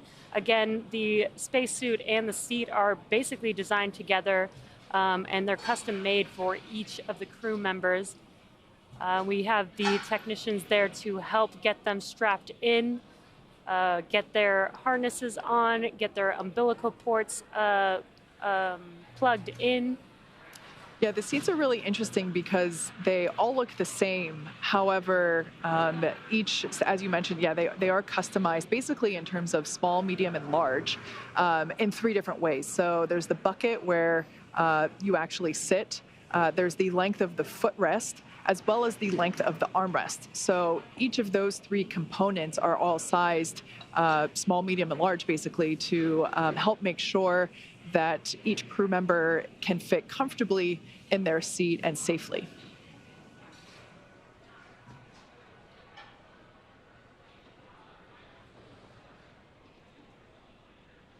It's a really cool view of the side hatch. If you look closely on the right thigh of everyone's spacesuit, there's a port. It's a black port. Jesse mentioned an umbilical. That is where the umbilical will plug into each of the crew's respective suits from the chair. And again, this houses the electronics, things like communication, as well as air in the form of nitrox. And what we see there is the iPad that Dr. Proctor will use throughout flight. Like we mentioned before, she is the pilot. And what we'll see shortly is the rotation of the seats. The seats will be rotated backwards so that the crew will almost be on their backs and allowing them better access to that touchscreen panel there that is above their heads. Yeah, I think when we do we've got the same camera angle we've seen before when we get seat rotation. Also gives you an idea of the cargo that's underneath. Yeah. That they'll be using during their 3-day orbits around the Earth. So they'll get access to that, be able to unpack it, get out the experiments, get out dinner, things like that. Yeah, and as you mentioned, the cargo beneath the crew in this vehicle right now, Dragon can carry up to 7 passengers. For today's mission, we only have 4 crew members, so it's only configured with 4 seats. So where the 3 additional seats are, we have replaced it with a stowage for cargo. Which is super important for this mission because, like we said before, they're stuck inside Dragon the whole time. There's no getting out this time. Yep. Also, Jesse, you mentioned Hayley's got the window seat. Just to go back a little bit in history, Dragon from the very beginning was designed with a window seat. In fact, when they show shots of us here on the mezzanine, we've got the first recovered Dragon right behind us. And so we put windows in that, not because cargo needed a window to look out. The block of cheese. But yeah, the block of cheese on the second Falcon 9 Dragon flight that came back. But we wanted to show that we could do space qualified windows early on because we knew when we finally got around to the Dragon version with people on board, that they're going to want to look out and see what it's like. And honestly, if you've been following along with the NASA crew missions that have been going on up at the space station, my absolute favorite views that we've gotten over the last over a year now that we've been operational with NASA crew to the space station have been pictures of the astronauts that they have taken from inside Crew Dragon, looking through that window and seeing space beyond. Of course, this time, not only do they have the hatch windows, but they've got the cupola. The cupola. Oh, yeah, I'm looking forward to, some of them, have got astronomy backgrounds, for example, what it'll be on the night side when they're in eclipse in the Earth's shadow, to where they really can see the stars. In the daylight, people always go, why can't you see stars? Well, the sun is so bright, and any reflection off of anything just ruins your vision. Absolutely. But yeah, every 45 minutes you get another sunset, you get into eclipse, and yeah, I'd want to be up in that cupola looking out, I feel like looking it's at gonna all be those constellations. It's going to be a very, very popular spot on Dragon while they're in orbit. Prime real estate for sure. This is a really cool shot. So on the left-hand side of your screen is the Dragon capsule Resilience. And so that top conical portion, that is the capsule, and that is where the crew on the right-hand side of the screen is currently sitting. The bottom half of the Dragon vehicle is the trunk. There is a sort of a dark side and a lighter side. The dark side are solar panels, which will draw energy from the sun to keep Dragon powered throughout their mission. But this is super cool because you see the exterior, and then inside is the crew having a jolly old time with the closeout technicians.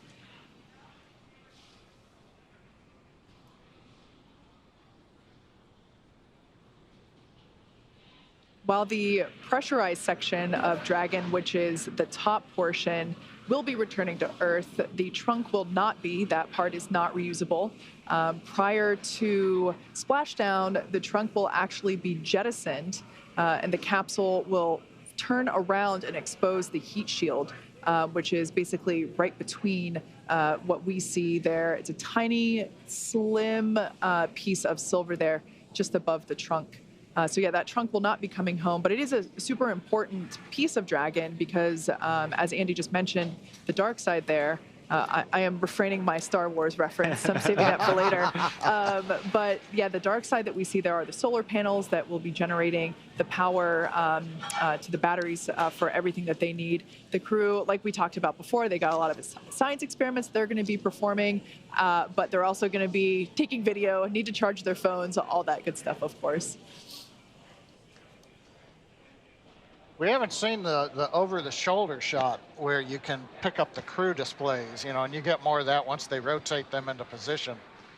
But one of the things that you just struck even looking at this, if you've been to the Smithsonian Air and Space Museum, for example, and you've looked, at the Apollo command module, Apollo 11, or even some of the older hardware, it's how clean it is in there.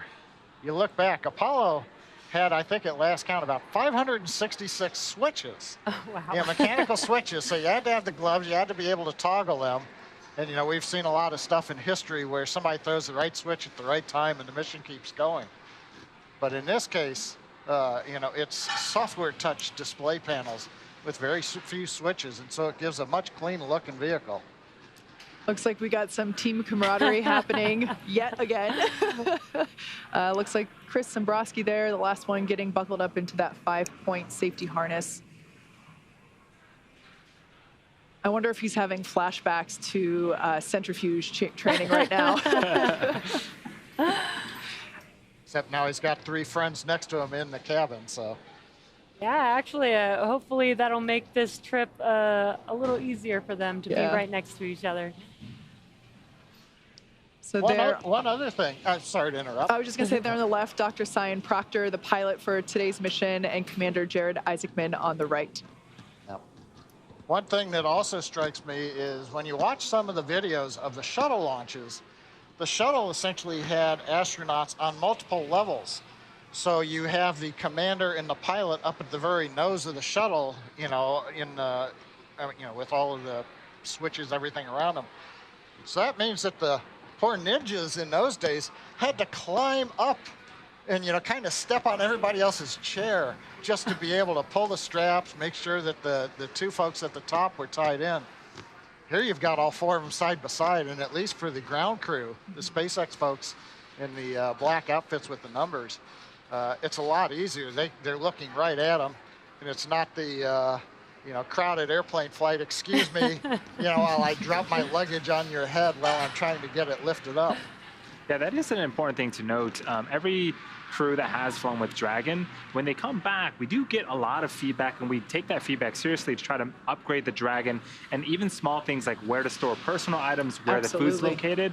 We want to make sure that the flight with Dragon and Falcon 9 is as comfortable as possible, so reiterating the design is a core principle of Dragon design. Absolutely. And what better feedback is there than the people that have ridden firsthand in these seats? So what we just saw there were final checks and basically everybody making sure that all their zippers are in the right place. We saw the closeout lead, other final fist bumps.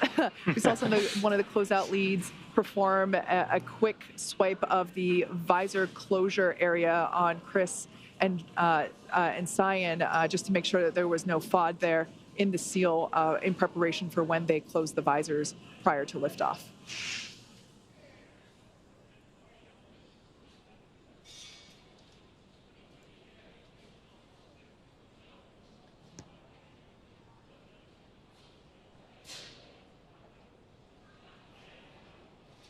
So we mentioned before that the crew has undergone immense amounts of training since they found out that this was happening back in March.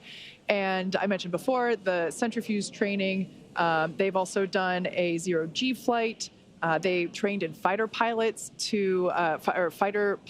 as fighter pilots in ex-military jets to simulate even more G-forces. And one thing that we did recently was a full dress rehearsal with the crew just on Sunday. So the crew got fully suited up and they entered Dragon just as we see them now. But today must feel so different to them because even though they've been in these seats one other time in the suits and we did everything as if it were real, today's the day that they're actually going to space. And so I can imagine that, at least if it were me, that seatbelt might feel tighter and tighter with every minute that passes. I mean, we're just about 2 hours and 30 minutes from launch at this point. And remember, the crew got the weather briefing as well. And so they know today is a great day for launch. And so it is looking more and more likely as, again, we continue to march down towards T0. Speaking of the suits that you see the crews don right now, we definitely took safety, comfort, and style into consideration. Let's take a look at how these were made. I think one of the things that was important in the development of the suit was to make it easy to use, something that the crew just has to literally plug in when they sit down, and then the suit kind of takes care of itself from there. So the suit is really kind of one part of the bigger Dragon system. It's really part of the vehicle. So we think of it as kind of a suit seat system. So the seat that the crew is in and the suit are in a lot of ways working together. And so it made sense that we were designing Dragon in-house to also design the suit. Our spacesuits is completely designed in-house.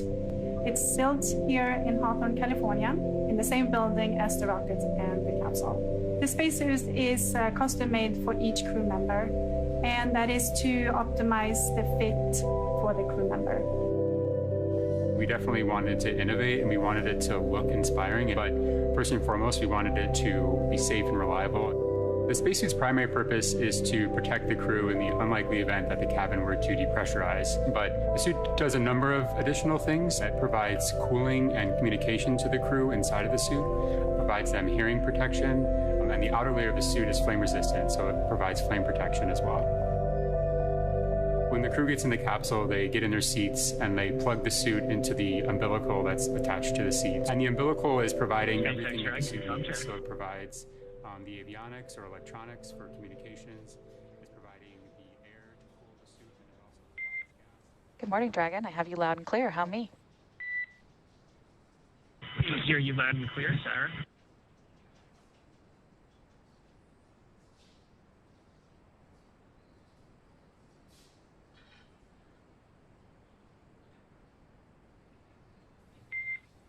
And copy that, Jared. Let me know when you all are ready for comm checks.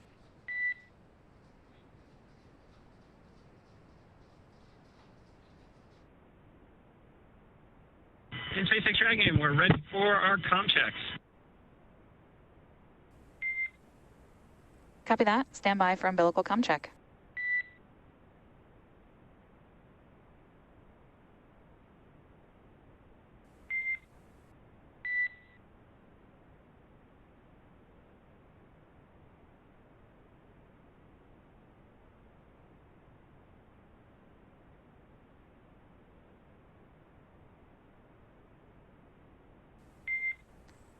Commander, pilot, MS1, MS2, comm check. And Brooke has you loud and clear. How me? Loud and clear as well. Leo has you loud and clear. How me? I have you loud and clear, Leo. Nova has you loud and clear. How me? Loud and clear, Nova. Hanks has you loud and clear. Sarah, how me? And Hanks, I have you loud and clear as well. Umbilical comm checks complete. Stand by for ground station comm checks.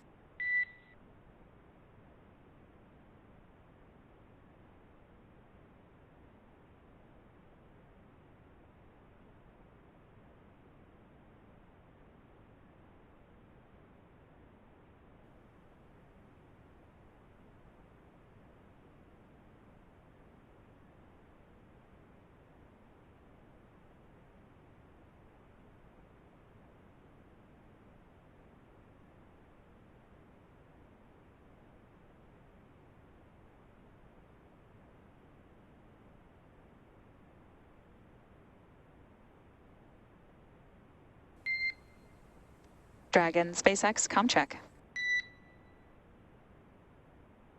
And Dragon has you loud and clear. How me? Core loud and clear. Ground station comm check complete. Stand by for Tetris comm check.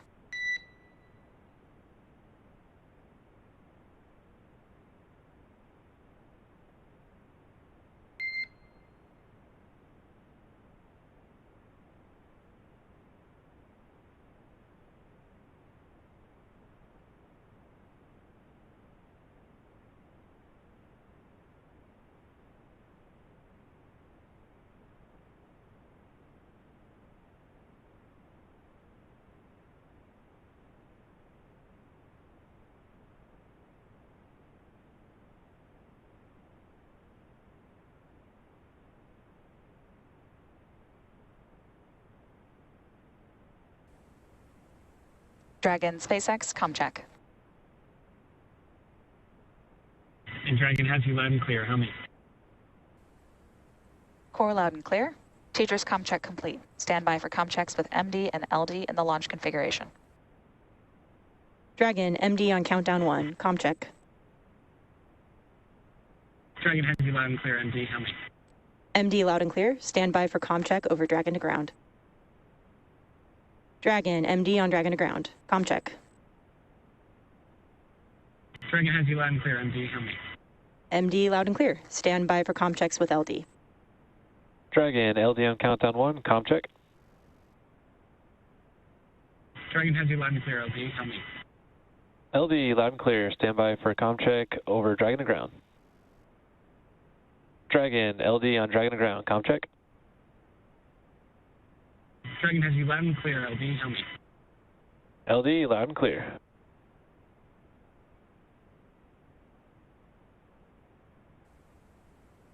Dragon, SpaceX. Launch configuration comm checks are complete. Report when ready for seat rotation per section 2 of 4.100. And copy that, SpaceX. Step into section 2.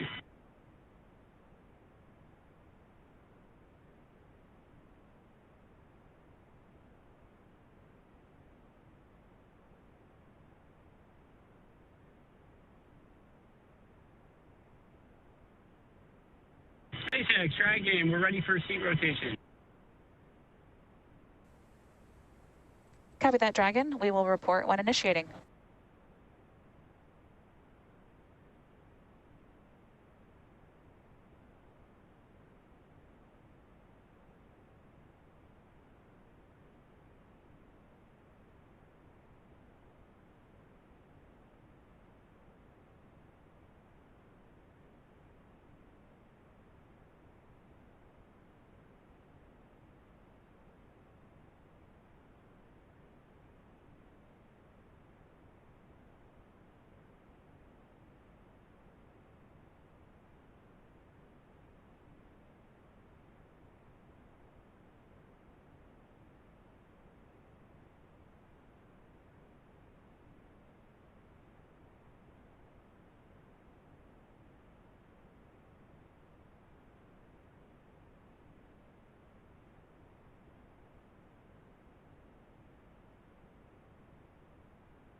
We're T-minus 2 hours, 23 minutes, and 12 seconds, counting down for what is planned to be an on-time launch.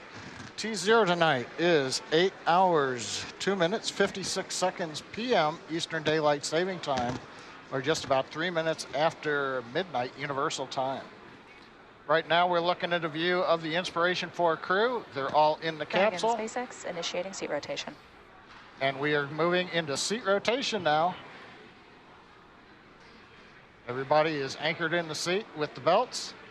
We've done final checks, make sure they are all buttoned up and ready to go. And what we're going to do now is send command to the motor actuators under the seat. It'll rotate the 4 crew. Chris there on the left having a little fun there. They'll rotate them up into the launch position, which also gets them access to the launch displays that are overhead. I think right now they're also just waving out through the hatch at the Ingress team that is now moved out of the way to make sure. And now the seats are rotating.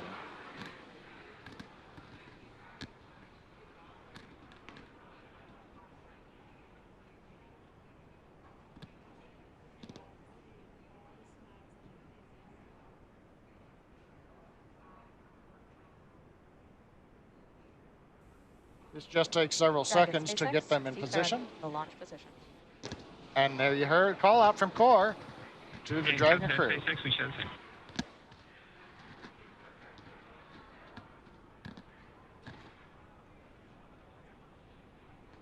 So the team's now in final position. We're right now in the countdown. Typically, this comes at about T-minus 2 hours, 15 minutes. So the good news is we're running about 6 minutes ahead of the countdown. Next major activities up in the Dragon area will be just verifying everything is ready for closeout. And we'll be doing leak checks of the suits. We'll be closing the hatch, doing leak checks of the capsule hatch. And eventually, Dragon T-minus SpaceX, 1 hour. For awareness, our closeout lead is going to be climbing in to look at something on the cargo pallet, just for awareness. And copy that, Jared. And that's one of the examples. The closeout team is still there. They can still get inside the capsule. The hatch is open. And so they'll be able to check to see if everything is tied down correctly, nothing's loose in the cargo that's underneath the seats. But as I was saying, at T-minus 1 hour, the plan is the team will leave the crew access arm. They'll get out of the blast danger area, and that'll leave just the Inspiration4 folks on top of the Falcon 9 for the last 15 minutes or so of the countdown as we prepare to head to space. Status right now, everything continues to look good. Falcon 9 has been quiet since we started the webcast. It'll start to pick up at T-minus 2 hours. We've got a few flight termination system checks that we go through. The biggies will come at about T-minus 1 hour when we're doing Merlin engine checks on the first and second stage, making sure engines are primed in with fuel. And then we'll carry the countdown from there as is typical. So a lot will pick up there. Dragon is pretty much in the mechanical activity right now. Earlier this afternoon, just around T-minus 4 hours, the Draco thrusters, these are the ones that are used for steering, orbit adjust, and to deorbit the capsule. We opened valves and pressurized the manifolds. So the Draco thrusters are in a flight pressurized configuration. And pretty much right now, it is just getting the crew ready and getting the hatch closed and getting off of the pad. On the weather front, no new information other than the weather continues to look good. We've been talking about it. In addition, we are beginning to release balloons to measure the upper altitude winds, but everything is looking good in that case. So right now, the weather, the range, Falcon 9, Dragon, and the crew of Inspiration4 all looking good for an on-time launch in just under 2 hours, 19 minutes. And shortly, the crew will perform some suit leak checks. And these suit leak checks are a part of a series of checks to make sure that the crew is in great shape before liftoff. However, there is one check that some of us at SpaceX thought was missing from the process. It's a very important one, so we thought we should clear it up now before we go any further. All right, if I had to choose between Star Wars, Star Trek, and then one of my other favorites is Stargate, SG-1, I would rather trek across the universe than fight my way. I've heard, are you a Star Wars guy? Are you a Star Trek guy? Those used to be true. I really think I'm a Battlestar Galactica guy, to be honest. There's no question it's Star Wars. Like, I'm a Star Wars fan, for sure. I would say that if I had to guess, it's a split crew between Star Wars and Star Trek. I don't know if anyone else would have dropped Battlestar Galactica. I don't know on that one. Can't beat Captain Adama. I think Jared is Star Wars, Sian is Star Wars, Chris is the wild card, but I think he's Star Wars. Oh, Jared is definitely Star Wars. I think Chris is probably Star Trek, but I'm not 100% sure. And I would think that Hayley, she's the youngest, so I think maybe Star Wars. I think Star Trek is too old for her. Dragon SpaceX, you are go for Section 3, suit check preparation. I kind of am a medical officer, so. I don't know if we're like completely unified around that. I mean, there is other, sci-fi, spacey stuff that comes before Star Trek.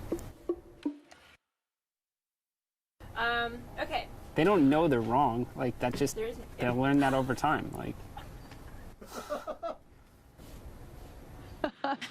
I just love that. And I gotta say, that kind of sounded a little Sith Lord-esque from Jared there. But I'm with Jared. I'm Team Star Wars all the way. I think I'm staying clear from all the discussions. I'm a casual fan of both, but I know there's passionate fans on both sides. I like them both. Well, in my case, we're just listening. They're getting ready for suit leak checks. If you look in modern day, every day, I was reading the paper over the weekend, and I saw the new film museum here in Los Angeles. Part of that was described as the Death Star. On the other hand, on the next page in the paper, they're talking about a mansion up in the hills here above LA as the Starship Enterprise. So you kind of got an equal, but in my case, showing my age, I saw the first Star Trek episode on September 6th of 1966. So I'm Star Trek. Star Trek for John. Can I pick Mandalorian? Is that okay? That's technically Star Wars, I think. It's the Baby Yoda for me. Yes, there it is. That one wins over a lot of hearts. There's nothing wrong with that. So if you've just tuned in, the crew are in their seats. As you can see, they're buckled in. The seats have been rotated back to the launch position. They've undergone comm checks. And everybody, it's hard to see from this angle right here, but there's been a lot of camaraderie and a lot of big old smiles on their faces. Yeah, one thing I wanted to make note of, we saw the crew respond back to Sarah Gillis, the core, with their call signs. So Jared is Rook, Dr. Sian is Leo, Hayley is Nova, and Chris is Hank. So we might hear some names get interchanged, but they got those call signs when they were doing their jet fighter training, which is a really cool sentence to say. Who else gets to do jet fighter training? Right, that's very exciting. So only 553 humans have been to orbit, and most of those traveled as part of government or country-specific missions. As a result, the research conducted on those missions, particularly as it relates to humans in space, is often only accessible by the country or government that conducted the research. Now think about the possibilities if the data from all those missions could be made available to the broader science community for research. Inspiration4 is a step in that direction. Once in orbit, the crew of Inspiration4 will conduct research that has the potential to improve human health here on Earth and for all future space travelers. All biomedical data collected during the mission, things like heart rhythm and rate, blood oxygen saturation, and other things, will be accessible through an open data repository and available for research. To that end, SpaceX and the Inspiration4 crew are partnering with the Translational Research Institute for Space Health to collect data and biological samples from the crew before, during, and after this historic spaceflight. Part of NASA's Human Research Program, TRISH is a virtual institute that finds and funds disruptive science and medical technology in order to reduce health and performance. 4 good suits. Copy that, Dragon. We see the same. The closeout team will perform final closeout steps and then exit the capsule. Please report when ready to close the hatch. Sounds like suit leak checks have been completed. And Trish is a virtual institute that finds and funds disruptive... Copy that, SpaceX. We're ready for side hatch closure when you are. Copy that, Dragon. Pausing for comms. Disruptive science and medical technology in order to reduce health and performance risks in space explorers. Yeah, as we're getting ready to close out the side hatch, let's check in with Kate to take a closer look at the experiments the Inspiration4 crew will conduct during their 3 days in orbit. Thanks, Andy. I'm joined now by Diana Dial from our space operations team here in Hawthorne, and we're going to take a closer look at the research that the Inspiration4 crew will be conducting on orbit. Awesome. Well, thanks so much for having me, and great to be here. We're going to be talking about some of the biomedical research experiments that'll be flying on Inspiration4 today. So off the bat, why are we even doing this? Obviously, our goal is to make spaceflight accessible and safe to everybody. And that means making sure that we understand what happens to the human body when folks go to space. Plus, with a lot of these experiments, we're also getting a better understanding of how to revolutionize healthcare here on Earth. Now, that seems kind of like an interesting point because a lot of people assume that science done in space doesn't have anything to do with those of us that are still on planet Earth. So can you tell us a little bit about some of the things we see here and how they'll benefit not only us, those of us in space, but also those of us on Earth? Yeah, absolutely. I mean, so off the bat, the technologies that we use for space, particularly for medicine, are actually miniaturized, they're mobile, and they can be used by non-physician or non-medically trained individuals. So that means that we can expand access to places where otherwise it's super remote, you might not have a medical provider, and these same technologies that we're going to be using, for example, on Inspiration4, we use in remote care environments here on Earth. And that handheld portion seems super important because Absolutely. In space, weight is everything. So I believe this is an ultrasound reader, and if you're familiar with ultrasound machines, they're usually much bigger and require a lot of training to operate and not possible to go to space. But this is actually what's going to be on board Dragon today. Yeah, absolutely. So this is the butterfly ultrasound. Normally, you guys may be familiar with an ultrasound that you see at the hospital, and it'll be about the size of this table. But this ultrasound device is not only handheld, portable, but also, as we said, can be used by a non-medically trained individual. So during Inspiration4, our astronauts are actually going to be doing medical imaging while in space to better understand how body fluids change in the microgravity environment. Now, in terms of the other things that we have on the table, I feel like, well, obviously the glasses are the coolest looking. We'll get to those. But how does this actually, like, how do they read when they're viewing, the ultrasound themselves? How do they actually get a readout for that? Sure. So essentially, this ultrasound just plugs into an iPad or an iPhone.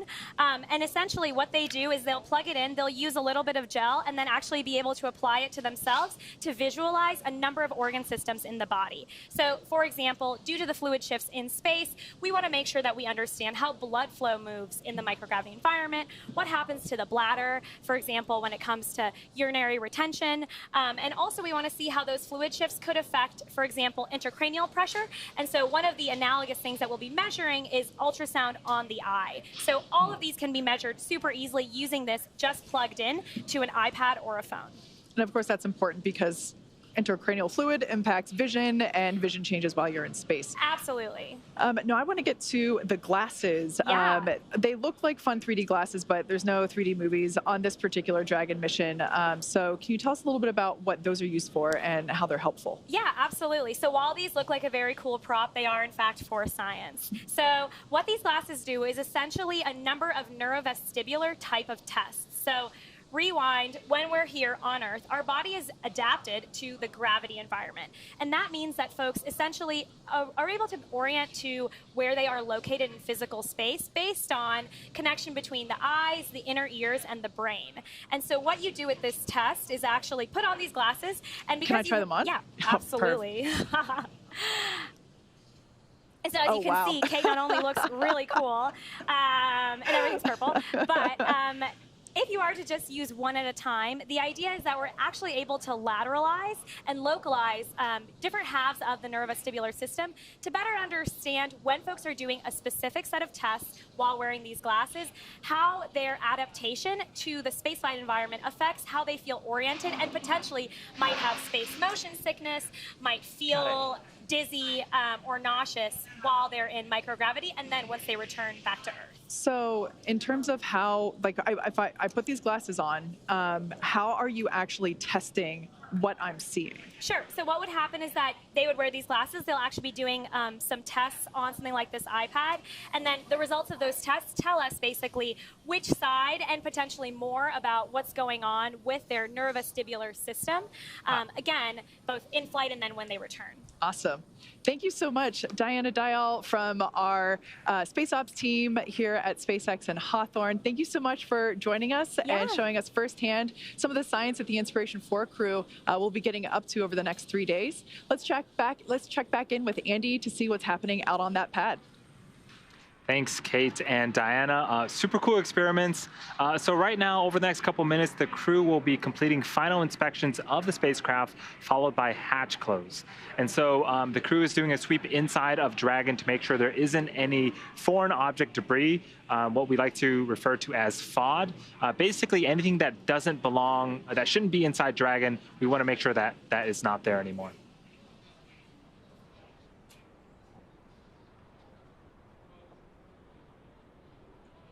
So right now is a view of the Dragon capsule and the crew access arm to the right-hand side. The Inspiration4 crew members are inside the top section of the Dragon capsule right now. And for those that are just joining us, this is a view from Kennedy Space Center in Florida off of historic launch pad 39A. We are about 2 hours away from liftoff. Everything is looking great today. Weather is looking great, and the crew has just been nothing but a bundle of joy since leaving the hangar, and super excited to be on a part of the mission. It's crazy to think that, Andy, like you said, this is historic. It's pad 39A at Kennedy, and we can see the Atlantic Ocean there off the coast. And it's really crazy to think that, you know, just in the, what was 1969 was whenever we launched Apollo 11, which was, of course, the first mission that actually landed on the moon. And here we are a few decades later, I should say, launching the first orbital all-civilian crew. And we keep saying all-civilian, and what that really means is non-professional astronauts. So people like us four, and that are now going to space from the very same ground that, you know, Apollo 11 launched from decades ago. And it's, you know, just this transition and evolution of human spaceflight is so awesome to see. And of course, you know, we got a beautiful picture perfect background today. And it's just pretty incredible. And we're very thankful that we're able to, you know, introduce the next era of human spaceflight from this ground. You know, we're standing on the shoulders of giants, and everyone inside that capsule knows that as well. Yeah, we talked about the Apollo missions and the space shuttle missions. Since SpaceX took over the lease in 2014, we have also been making a little bit of history ourselves. In 2018, we debuted the Falcon Heavy rocket test flight. And for those that remember, that launched Starman. Yeah. And Starman is out there right now in his Tesla, exploring space. Listening to David Bowie. Listening to David Bowie. Last year, we also returned... last year, we also returned crewed flight from American soil with the Demonstration 2 mission with Bob and Doug. And we also had our first operational crew mission last November as well. So yeah, and continuing to march forward. And that's actually the capsule that's flying today. Yes. That first operational crew mission, Crew 1, which launched in November 2020, that is the same capsule that the Inspiration4 crew is flying in today. We like to refer to it as certified pre-owned. Yeah, and everything that Kate and Andy just mentioned, you know, without all of that, we wouldn't be here today. And it's incredible to think that literally our 4 all-civilian crew members are sitting in the Dragon capsule right now, about to make the next step in human spaceflight. You know, we've always talked about, even before we were flying crew, that we always wanted to turn rockets into airplanes. Like, how do we turn, how do we turn such a difficult, costly flight into a more affordable and more often flight? And this is one step closer to that major step today, and just so exciting that we're actually here. Absolutely. Yeah, reusability really is the thing that unlocks access to space. And personally, I am super excited for more people to be able to experience space, because there's something known as the overview effect. And that's essentially the effect that humans experience when they're able to look back upon planet Earth from a different perspective. And I honestly believe that, the more people that get to experience that, the better off planet Earth will be, as well as the human civilization. Yeah, Dragon today is going to be flying 4 people. It can hold up to 7, so hopefully in the near future we'll see 7 folks flying in Dragon. It is, again, the first private spacecraft to take humans to the space station, and will be the first private spacecraft to ever take an all-civilian crew to space and orbit. So we've got a really cool animation here of our Dragon vehicle. So as we mentioned before, the pressurized section, the section that we actually see the crew in, is there at the top. The nose cone will open up and reveal the cupola, the observation dome, and we'll can't wait to see all the exciting views that they're going to see from there. And then if you look at the bottom portion, which the lighter side is reflecting towards us, we'll call it the Jedi side, and then the dark side now. I told you, Team Star Wars all the way. The dark side, which is actually the solar panels, which are one of my favorite things. We build them in-house here at SpaceX, integrate them onto the trunk, and that trunk will not be making its journey home. Unfortunately, that is not one of the reusable components of Dragon. It will be jettisoned prior to the capsule's re-entry through the Earth's atmosphere.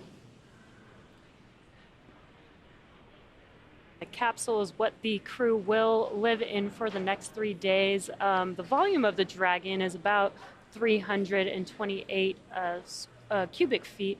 So once they're in space and in microgravity, they'll be able to utilize that entire space. And with the cupola, they'll actually get just a little bit more room. They get a little bit more volume inside of that capsule.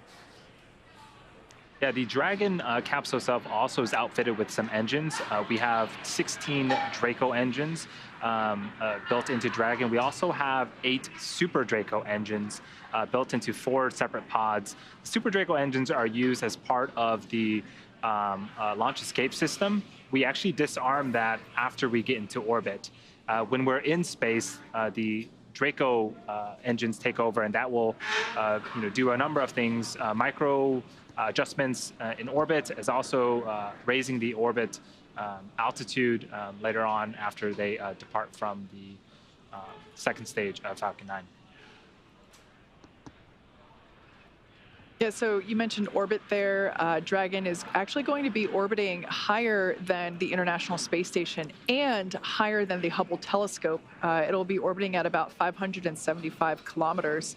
And like we mentioned before, that observation dome is brand new to this mission. And from that height, views from the space station are amazing, but this crew is going even further. In fact, I think we have some footage of the cupola, and which is one of my favorite things now on Dragon. It's just a gorgeous piece of hardware. Like I said, it's brand new to this mission. Dragon, SpaceX, stand by for transition to pad hatch closed. Please ensure that all items are secure from now through launch. And copy that, SpaceX standing by.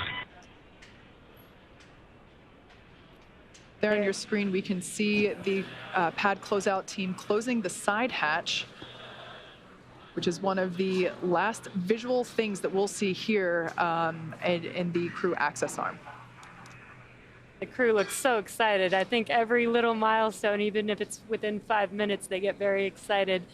And I think they know what to expect. They've practiced this so many times. This is the real thing right now. So this is the real hatch closure before they lift off. And they will close the hatch, inflate a seal, they'll torque the hatch down and then perform some leak checks on that hatch. Yeah, they'll inflate that seal and hold pressure to it for a few minutes and monitor that pressure to make sure that there's no leakage. And once we get confirmation of that, they'll basically put on the door on the door. It's a small piece that will actually go on where that torquing area is, which you can sort of see it there behind the closeout lead number 9 there on the right-hand side.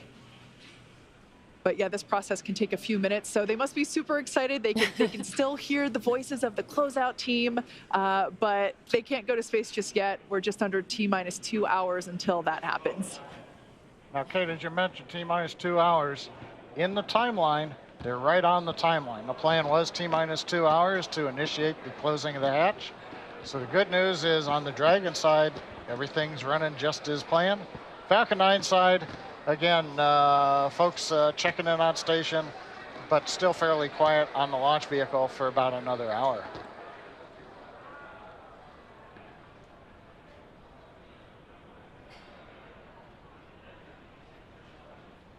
And not to dwell on negative, but we have had, in the case of one of the NASA crew missions, we closed the hatch. I think there's a little bit of debris got caught in the seal. We caught that, we opened it up. So there's even time in the procedure to be able to reopen the hatch if we have to, clean things up a little bit, close it and retest it again. That's why we've got all the way until T-minus 1 hour before the SpaceX Ingress team there that you see finally has to get off of the pad. Yeah, that's right. I remember that was Crew 1 that occurred on. Does look like that closeout tech is cleaning the hatch doorway there. Make sure that there is no debris or FOD there.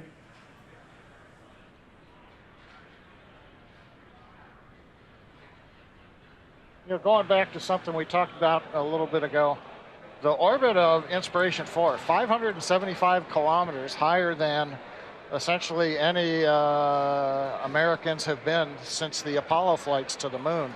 And before that, a couple of Gemini flights got up to about that altitude. But this is fairly rarefied air, so to speak, that the crew's going to. And one of the questions of Jared when they were picking the mission design was, why 575? You know, why don't you want to go, you know, typically we've been launching into 300 kilometers or so. But one of the purposes of this is to inspire. And you go a step beyond what we have done before. And so Inspiration4, the 4th flight with people out of the U.S., or as Chris said, 39A, that's where Americans leave to go to space. And here they are today. And of course, Inspiration4 representing the 4 crew members who are on board this mission. Yeah, you make a good point with the fact that Jared wanted to inspire, and he's doing that in another way as well. You know, if you're watching on YouTube, you might notice that there is a donation button for St. Jude Children's Hospital. We are fundraising money for research and cures for childhood cancer, pediatric cancer. Which is very near and dear to this particular mission. The individual that's seated on the far right-hand side of your screen there, that's Hayley Arceneaux. She is 29, and she actually is a pediatric cancer survivor. She had bone cancer when she was about 10 years old and had a surgery to remove it and underwent very intense treatment. During that process, she decided that she wanted to grow up and be a medical professional and work at St. Jude. And that's what she does now. She's a physician's assistant there. And she is representing the pillar of hope on today's mission. Right, and this mission is a fundraising event.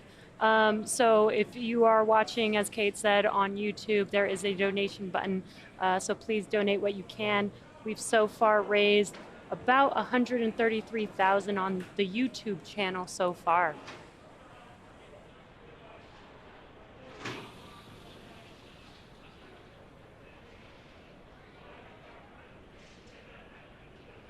So if you've just recently joined us, on the right-hand side of your screen there is the Inspiration4 crew. They are in their seats. The seats have been rotated back to launch position. They have undergone comms and leak checks.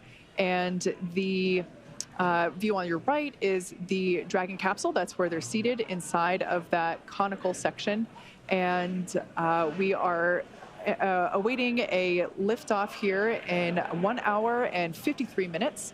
Right now, the crew there inside that crew access arm is pressurizing the side hatch and basically working through the process to close the side hatch, lock it up, and retract the crew access arm.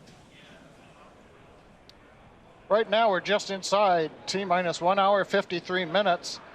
Major activity coming up here as we are working the closing of the side hatch and then the leak check.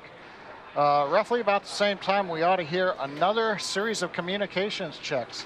Earlier, we heard 3 comm checks from the crew down through the umbilical, which is the electrical line that connects the ground to the spacecraft. Then they also did a comm check over radio frequency to our ground stations there at Cape Canaveral. And then we also did a communications check through NASA's tracking and data relay satellites that are up in geosynchronous orbit, which we'll use during the mission. But one last group still to talk to is the SpaceX Falcon 9 launch team.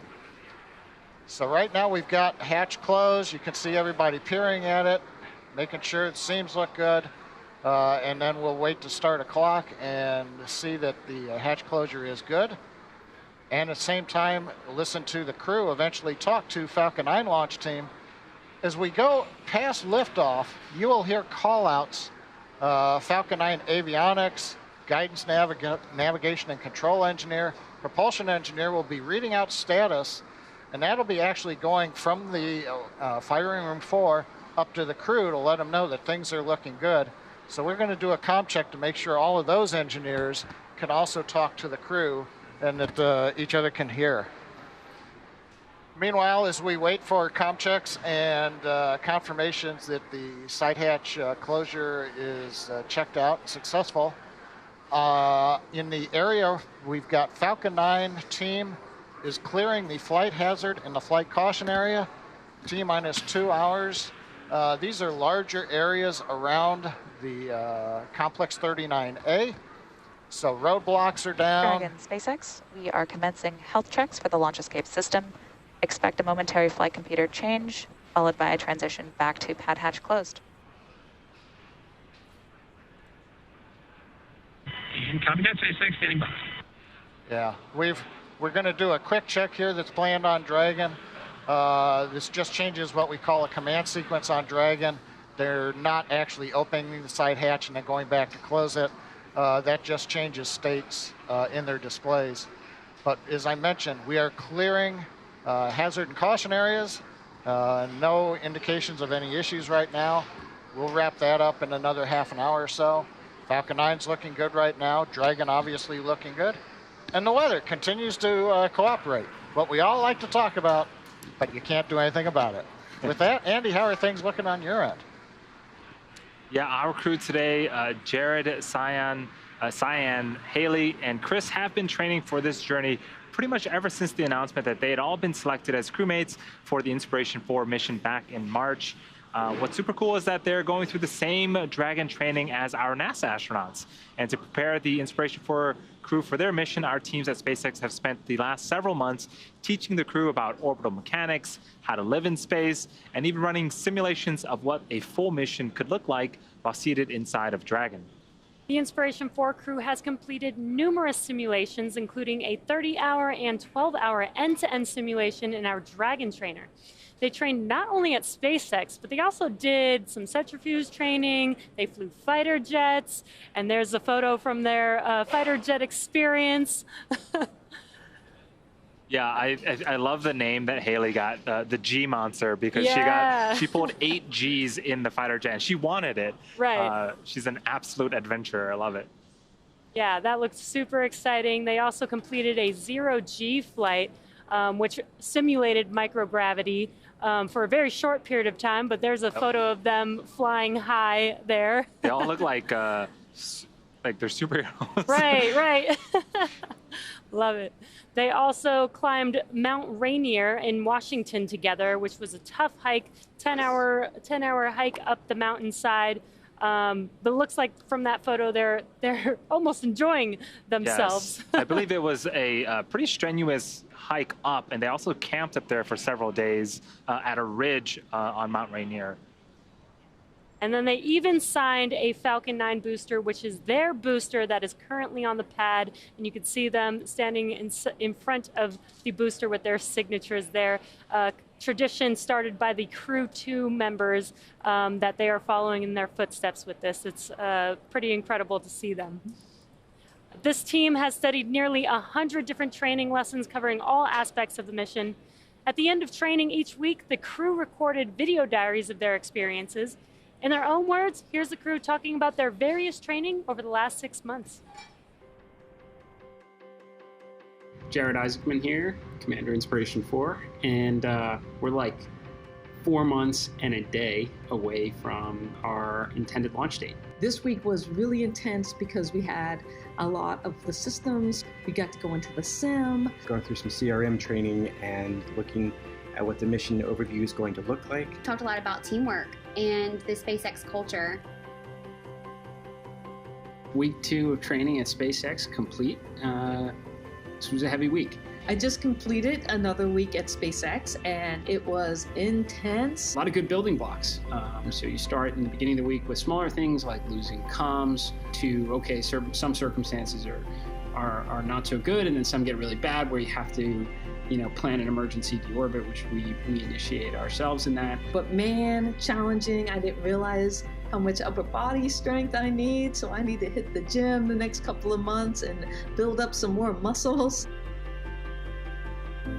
Today was my favorite day of training because today was the medical training day. Learn some more about some of the medical experiments we're going to be working with and helping to advance what we know about humans in spaceflight.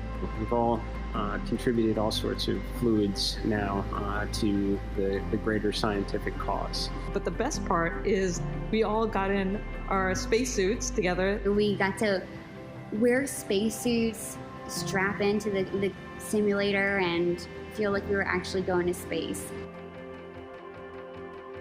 Hello again, Chris here, and it's August 2nd, 2021. 44 days from our launch here in September. Everything keeps going to plan, and it's been an incredible week last week, working with SpaceX teams down at Kennedy Space Center, and then back here in Hawthorne this week for some sims. This spacesuit that I got fitted for about 7 months ago, I actually get to see and try on and do a bunch of maneuvers in to make sure that it's comfortable and that I can move. And I am just so excited for this because, I mean, this is the spacesuit I'm going to wear leaving the planet. I'm just so honored and thankful and grateful to be a part of this historic mission and a part of the SpaceX team. Y'all are working so hard to get to Mars and beyond. We want to provide great data, and we're really excited to be part of this. All right, well, thanks everybody for a fantastic time here in Hawthorne and also down at Kennedy. We've been doing training down there as well, so really appreciate everything you guys been doing. This is my final call here from SpaceX, so Rook signing off.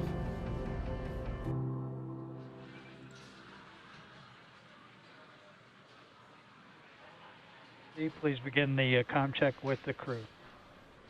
Dragon, GNC on countdown 1, comm check. Dragon has you loud and clear, GNC, how me? GNC loud and clear, stand by for comm check by propulsion. And what you're hearing right now, comm checks. Dragon, prop on countdown, comm check. Between Dragon and the Falcon 9 launch team in firing room 4. Prop, loud and clear, Godspeed, have a good flight today. Stand by for comm check with the avionics engineer. Dragon avionics on countdown 1, comm check. Dragon has you loud and clear, avionics, how me?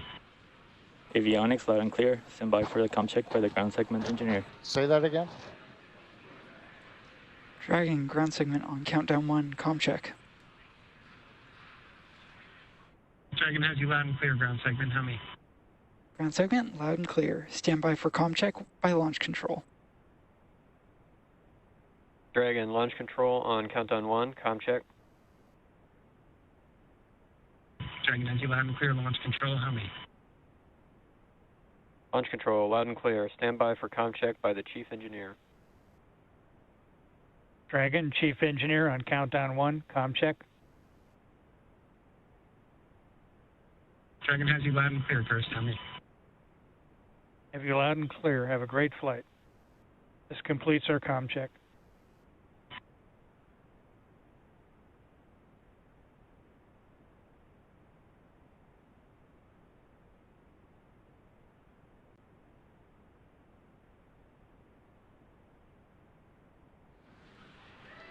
Just inside T-minus 1 hour and 43 minutes. We've heard the comm checks between the Inspiration4 crew up in the Dragon capsule, up at the very top on the picture at the left, behind where the crew access arm is. That's where Dragon is with the crew right now. They're talking to the Falcon 9 launch team located in Firing Room 4, just a few miles just west of the launch pad. Got a great view out the windows. Earlier we saw a picture of the crew signing their names on the booster that has flown to space a couple of times, and that's an example of reusability of the Falcon 9. And we've talked reusability several times in the webcast, and our boss Elon Musk, he's made it clear for years and years, the holy grail of space travel, what opens up space for humanity to become a spacefaring civilization, is reusability. Without it, spaceflight is just not affordable. And I think, as we mentioned earlier, if you threw the airplane away after every flight, no one would be flying anywhere. So each step in SpaceX's history has been focusing on incorporating reusability step by step into our designs. First with Falcon 1, people may not remember, we did want to try to get the Falcon 1 first stages back so that we could look at them, not fly them again. We rolled that into Falcon 9, into Dragon, and now as we're going forward, even Starship program where everything there is reusable. So that's the holy grail. We've been attacking it a piece at a time. We're almost there in today's flight. We're reflying both Dragon and the Falcon 9 first stage.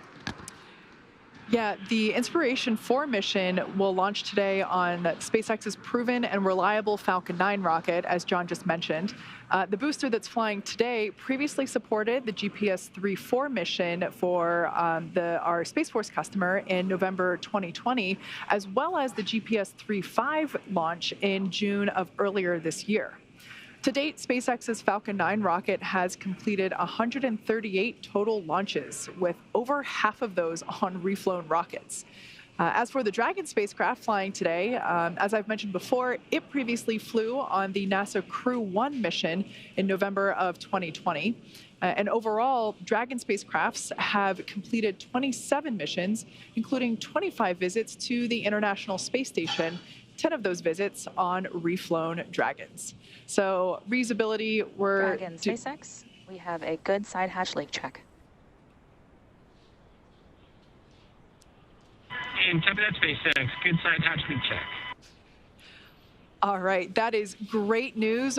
That was just confirmation that the leak check that they performed on the side hatch, everything is good. So that side hatch will remain closed until those 4 individuals splash down back on Earth in 3 days after orbiting for that duration. Yeah, it is important, again, that we do perform that leak check, because we want to make sure that in the vacuum of space, the habitat inside of the capsule can withstand that pressure and make sure that again, the environment that the astronauts are in are hospitable.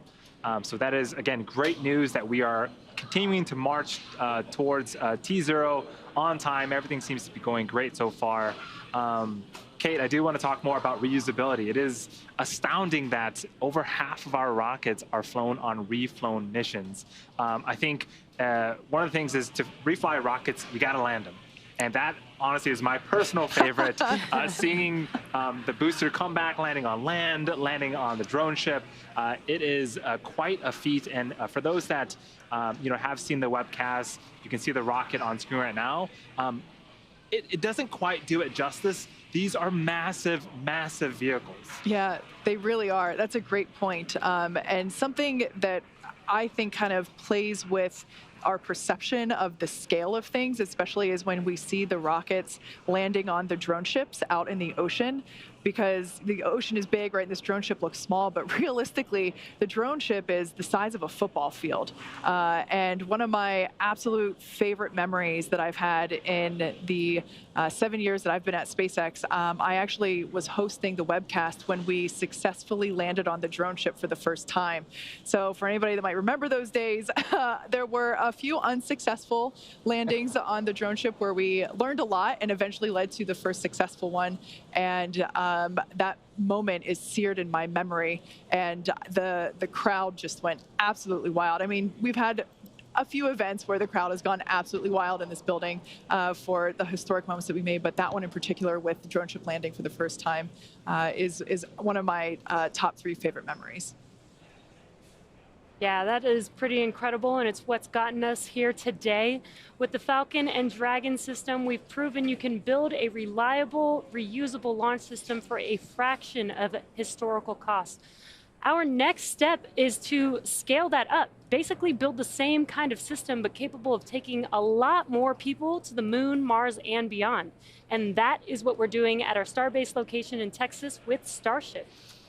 Yeah, it's a super exciting area down there. Starship is a fully reusable transportation system designed to carry both crew and cargo to Earth orbit, the moon, Mars, and beyond. You can see it there on your photo. That was the first time that we stacked the Starship booster with the Starship flight vehicle and the grid fins that you see there. I can't possibly describe the scale. You know, we were just talking about, you know, right. Drone ship landings. Oh, everything seems so small. I mean, just multiply that feeling times 100 when you envision Starship. The first time I saw it with my own eyes, I wept with joy. It's just an incredible monster of a vehicle, and there's a view of that stacking next to what is essentially a fixed service structure there. And yeah, so it's super exciting to follow along with all the advancements. Everybody knows that it changes not on a monthly, not on a weekly, but a daily basis there in Starbase, Texas.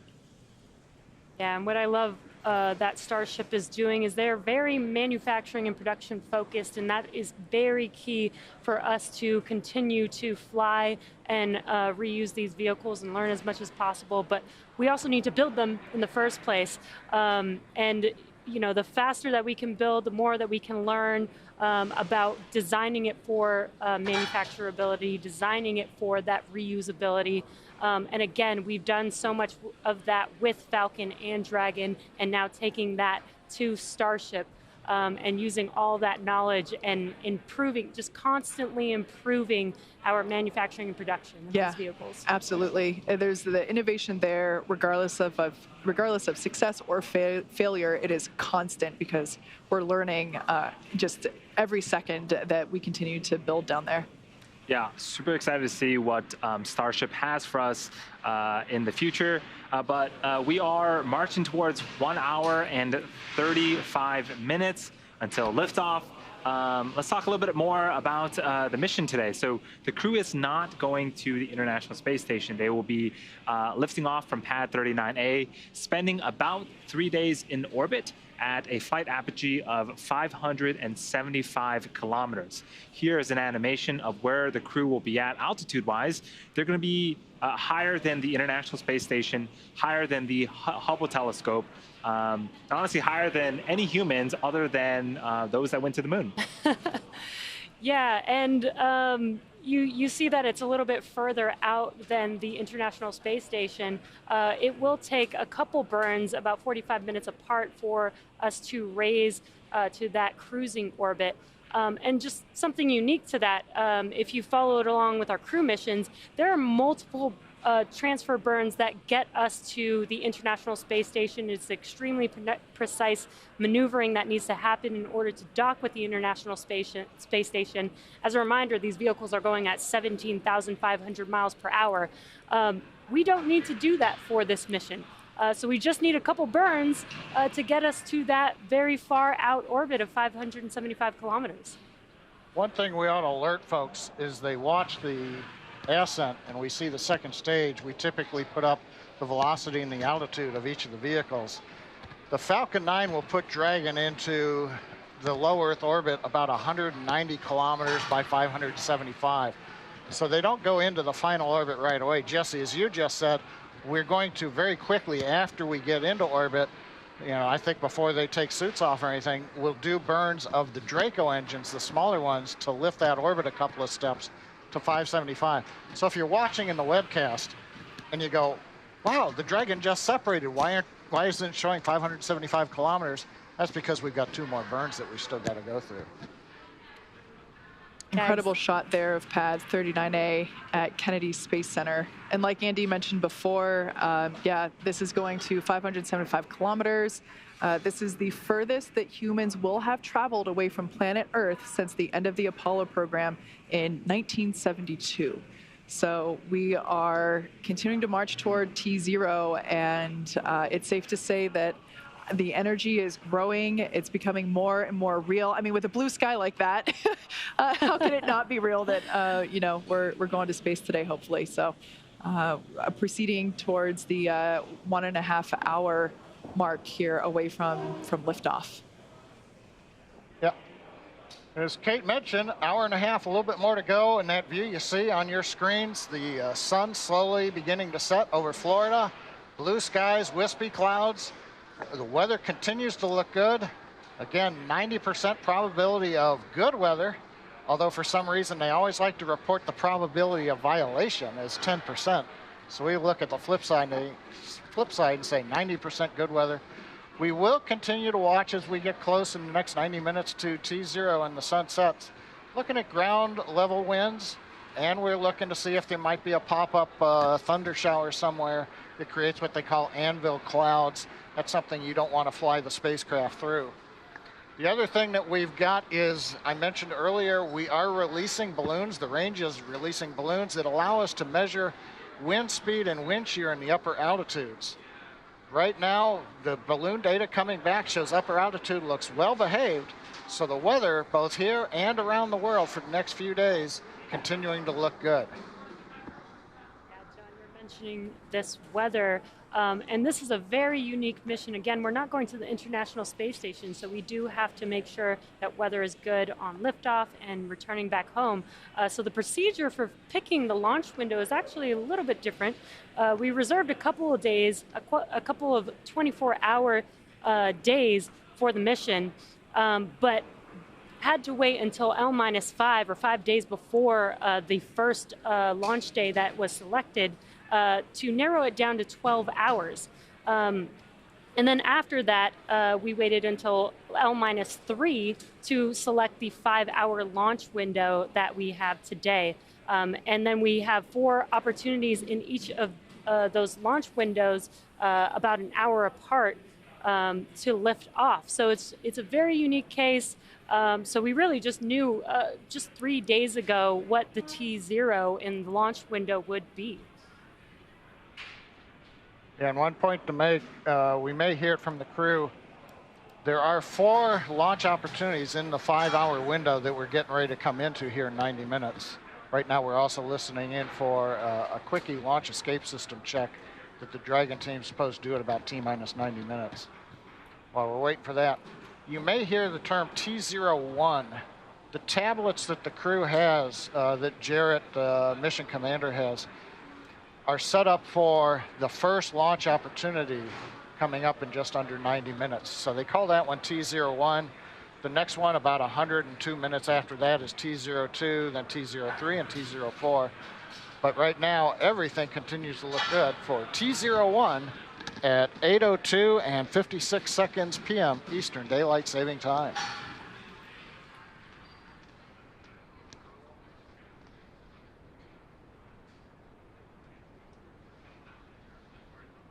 Now is the crew on the left-hand side. On the foreground is Jared Isaacman. He is the mission commander, and we saw him interacting with the touchscreen monitors that are in front of them. Those will provide the crew with telemetry data, engine data, really anything they need for the mission.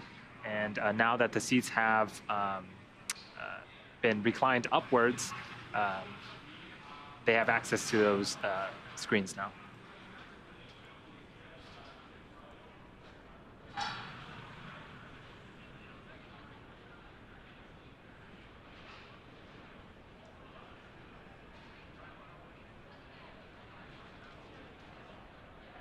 As John mentioned before, we have a 5-hour launch window tonight with 4 opportunities in that 5-hour window. And the reason we actually have a window for a crew mission this time is, like Jesse said earlier, we're not going to the space station. So with space stations, it's an instantaneous launch window, really a moment, a fraction of a second, because of the final destination being the space station and having to chase it, catch up to it. Since we're not doing that today, the crew is actually going to an altitude above the space station. They'll be cruising around 575 kilometers above Earth.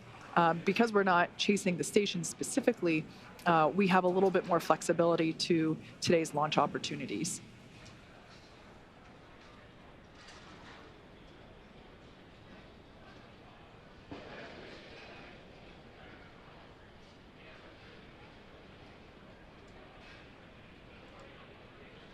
You're just now joining us. What you are seeing on your screen is the first all-civilian crew, Inspiration4. They're all strapped into their seats inside of Dragon Resilience, preparing for T0 shortly here. We're just at T-minus 1 hour and 27 minutes. And they're completing some final procedures here.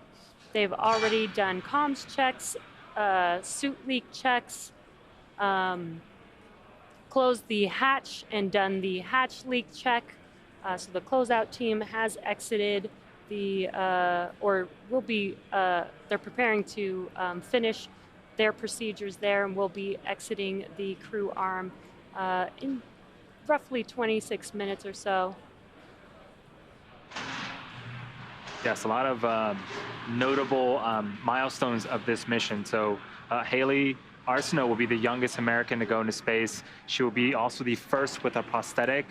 Dr. Sian Proctor will be the first Black female pilot of a spacecraft. This is the furthest that we're going to be sending humans since the Apollo missions. And I'm trying to recall them all in my mind.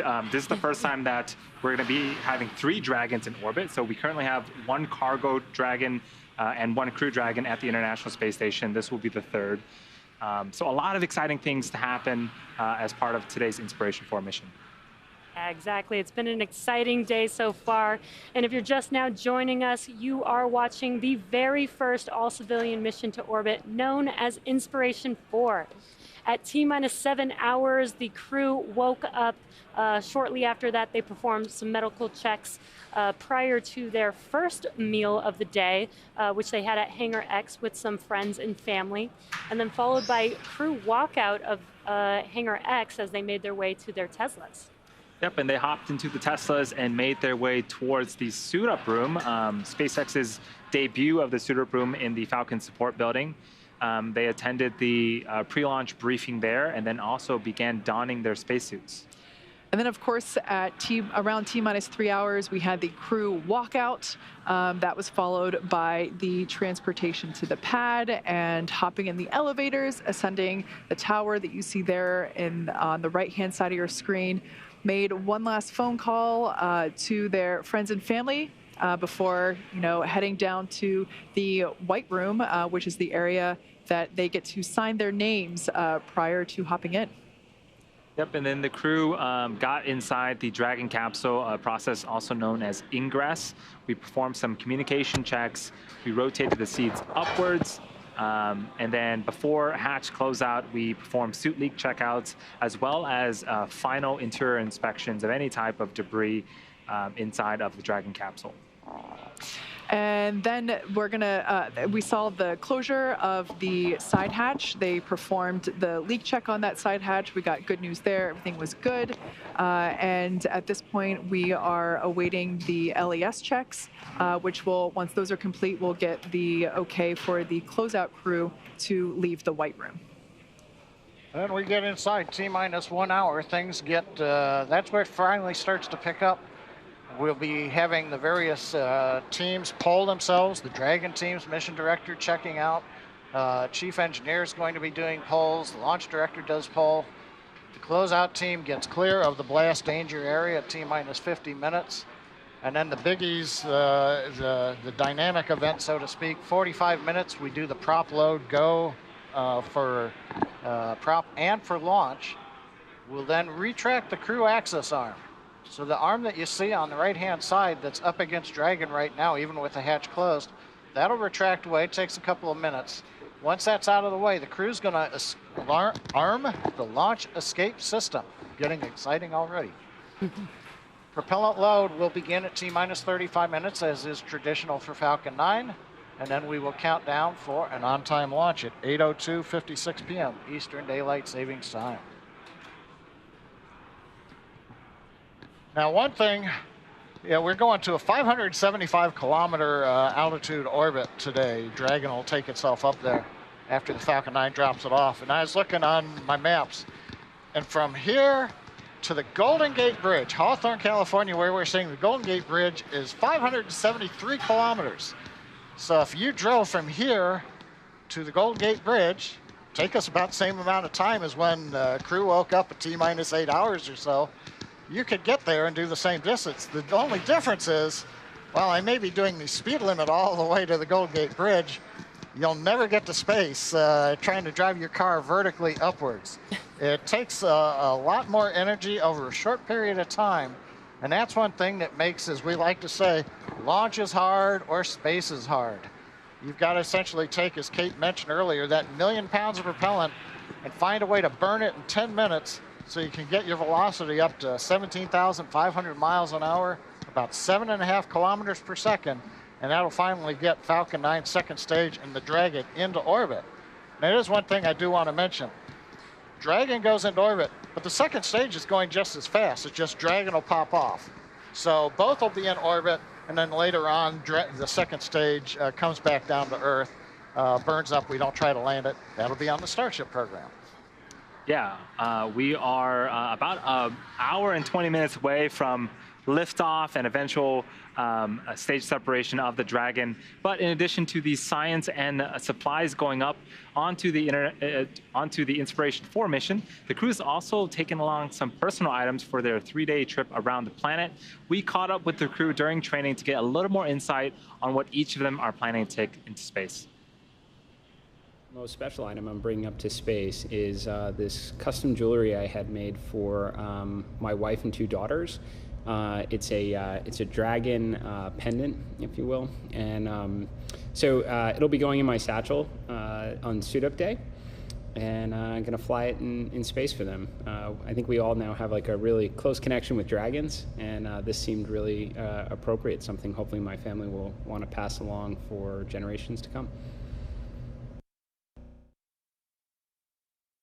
What I have here today are a couple things that my mother-in-law has asked me to take up into space for her, and some of the connections to these items are just kind of special. So what I have here are 2 pins. They're both orders of the Eastern Star. I mean, if you can take a look at that and see those, but that's that one, and then there's a smaller one here, and this guy here. But these belonged not to her, but to her great-grandmother. The reason it's important to me is not only is it talking about some history and some family connections. My grandfather on my mom's side was a Mason, and my grandmother was also an order member of the Eastern Star, and they were 2 of the coolest people I think I knew.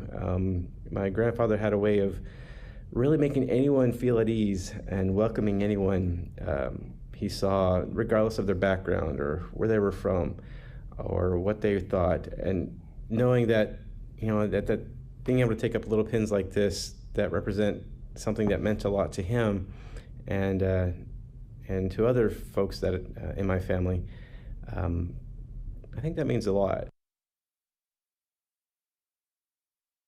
I'm very happy to report that I have turned in all of my payload. I've been thinking about what I wanted to bring to space since January, and I finally turned everything in.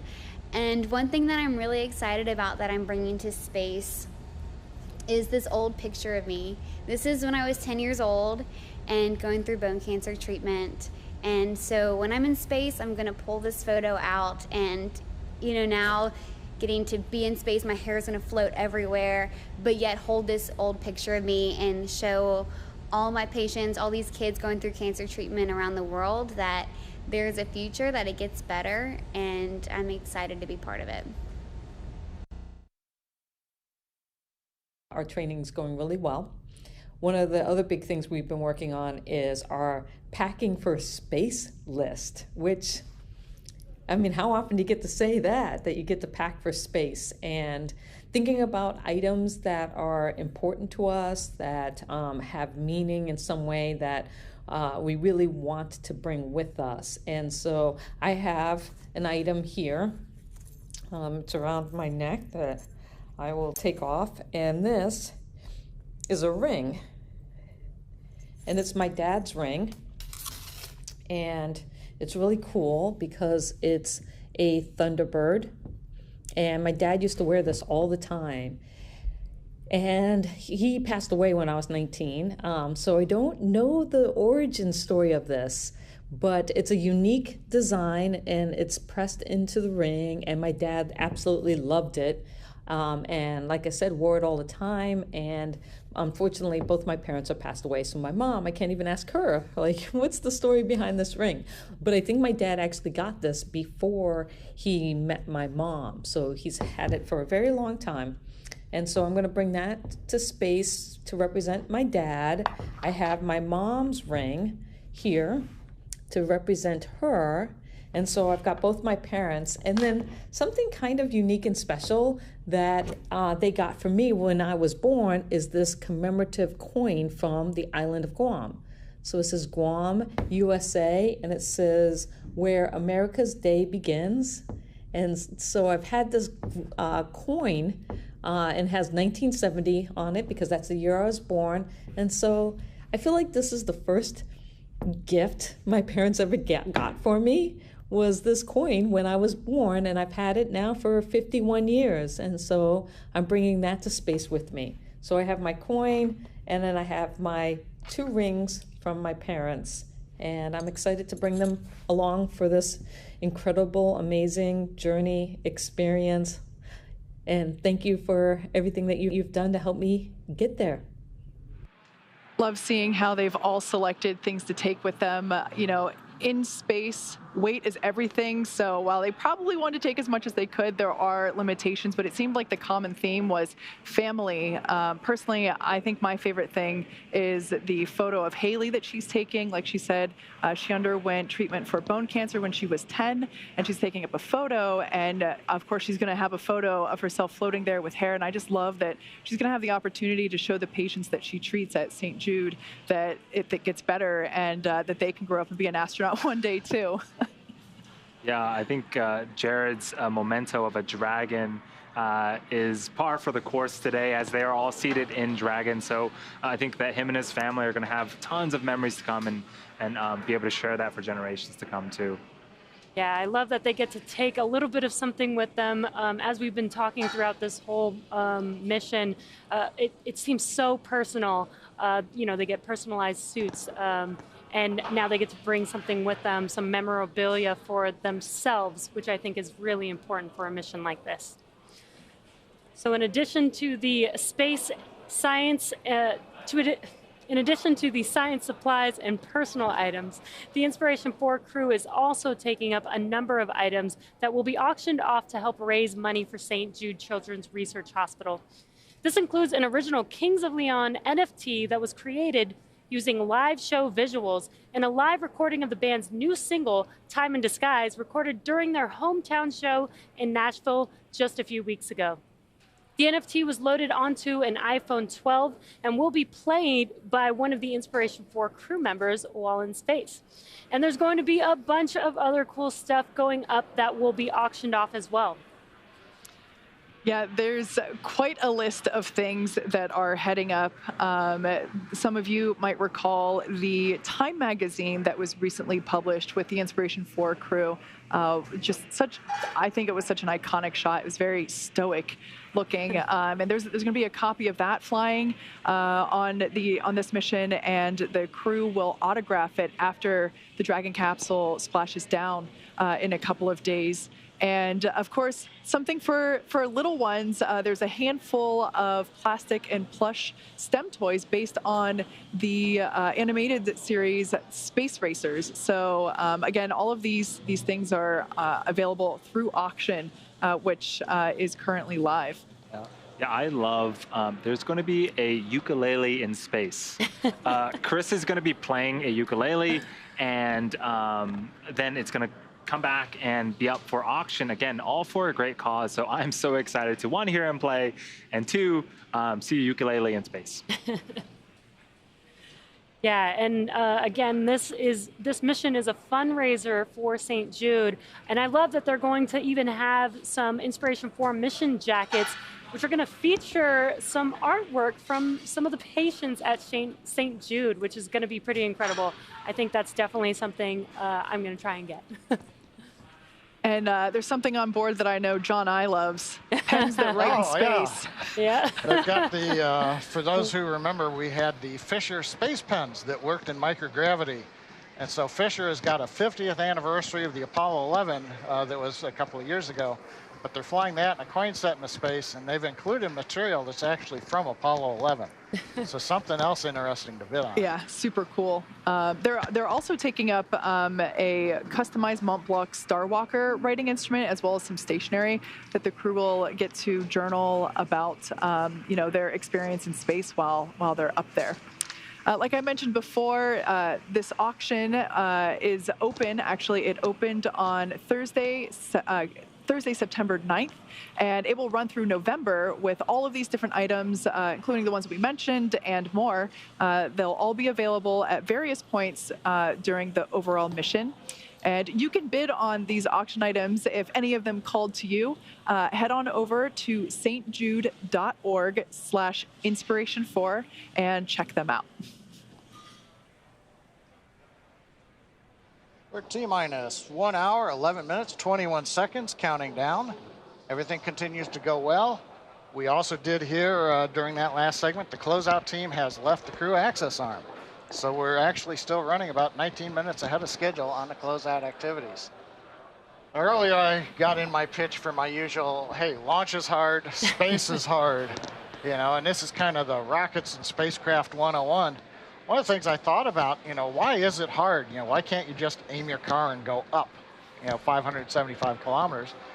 And we talked a little bit about, hey, you've got to get 1 million pounds of propellant. You've got to figure out how to burn it in 10 minutes. You've got to steer the rocket, so you've got to be able to have engines that move, can, withstand wind gusts, get the rockets on the right trajectory. Then we're talking about like the space pen that works in microgravity. You think about it, when our first stage is getting ready to come back to Earth, there's no gravity. So that means none of the propellant is down at the bottom of the inlets to the engines. So that's one of the things you have to work in space, both here and on Dragon. How do you get propellant into the inlet of the pumps and the valves so that instead you're not pushing gas through there? And that's a bad thing that happens when you want liquid and you only get gas going through your rocket. So that's just one of the things that we've got to do. And of course, we've got to fight the force of gravity. 9.8 meters per second squared we've got to overcome. And so I don't know about you, but when I took physics class, as always, you're sitting on a sled on a frozen pond. It's frictionless. And then how fast do you throw the bricks overboard that are on your sled to essentially make the sled move? And how fast can you go depends on how fast you throw the bricks out. And that leads you to the famous rocket equation. Look that one up, you can see that, but essentially it all comes down to how efficient is the engine and how efficient is the structure. And in the case of the Falcon 9, we tried to be as mass efficient as we could so that we carry mostly propellant with just a thin skin of tank around it to hold it. So the more propellant you've got and the less tank and the less weight of the engines, the more efficient you're going to be, and that way you can carry more into space. And that eventually is where we're going, put humanity out into space. Yeah, and so we talked a little bit about the time of launch. And today is a little bit different because we have up to 4 opportunities to launch our Inspiration4 crew members. But if we're doing things like trying to rendezvous with the International Space Station, we have to target a very, very specific window.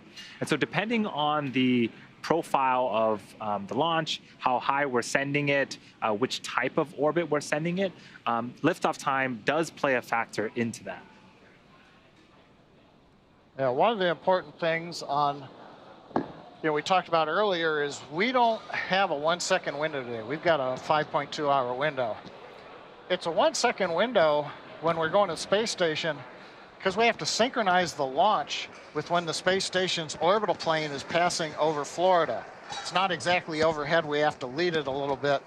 But if you think about it, in Florida, we're rotating at about almost 1,500 kilometers an hour going eastward. Doesn't feel like that, but put your seatbelts on, the Earth is rotating. That's 25 kilometers every minute. So if you waited about like a 15-minute launch window, all of a sudden the space station's 375 kilometers east of where you are on the ground, and it takes a tremendous amount of propellant to make up that kind of error. So that's one of the challenges why orbital dynamics is important. You've got to know when you're going to launch, where you're headed. A lot of people care where the sun is when you get into orbit. If you have got solar rays, then you need power right away on a satellite.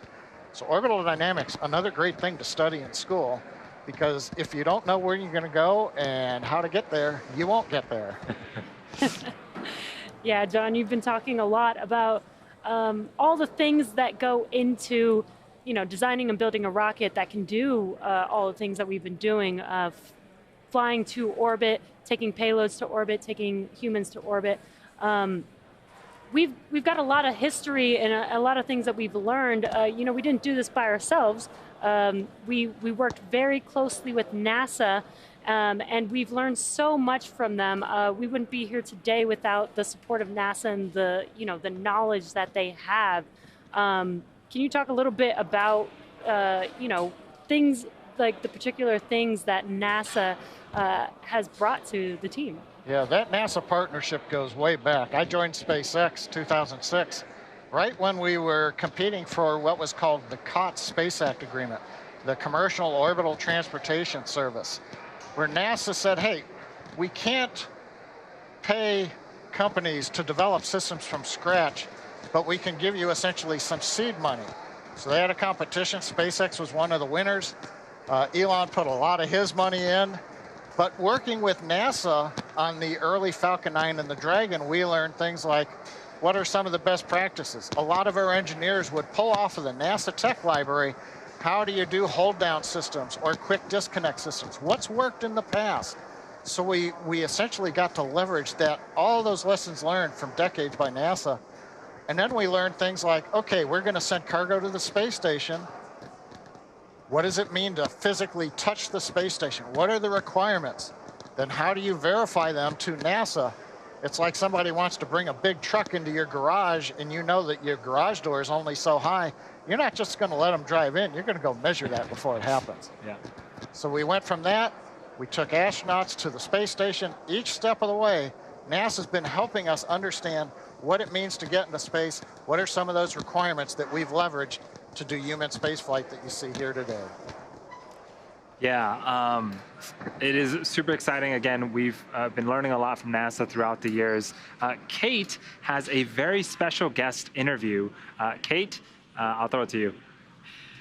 Thanks, Andy. Joining us now from Cape Canaveral is none other than Charlie Bolden, former NASA astronaut and administrator. Welcome. Kate, it's great to be with you, and I was enjoying listening to the story, and I think you all are being somewhat modest. We learned quite a bit from SpaceX as we began to partner also. Thank you so much for that. Now, Charlie, like I mentioned, you were a NASA astronaut that then became the NASA administrator, and that happened at a pivotal time both in the history of NASA and commercial space. Were either one of those roles something that you dreamed of doing as a kid?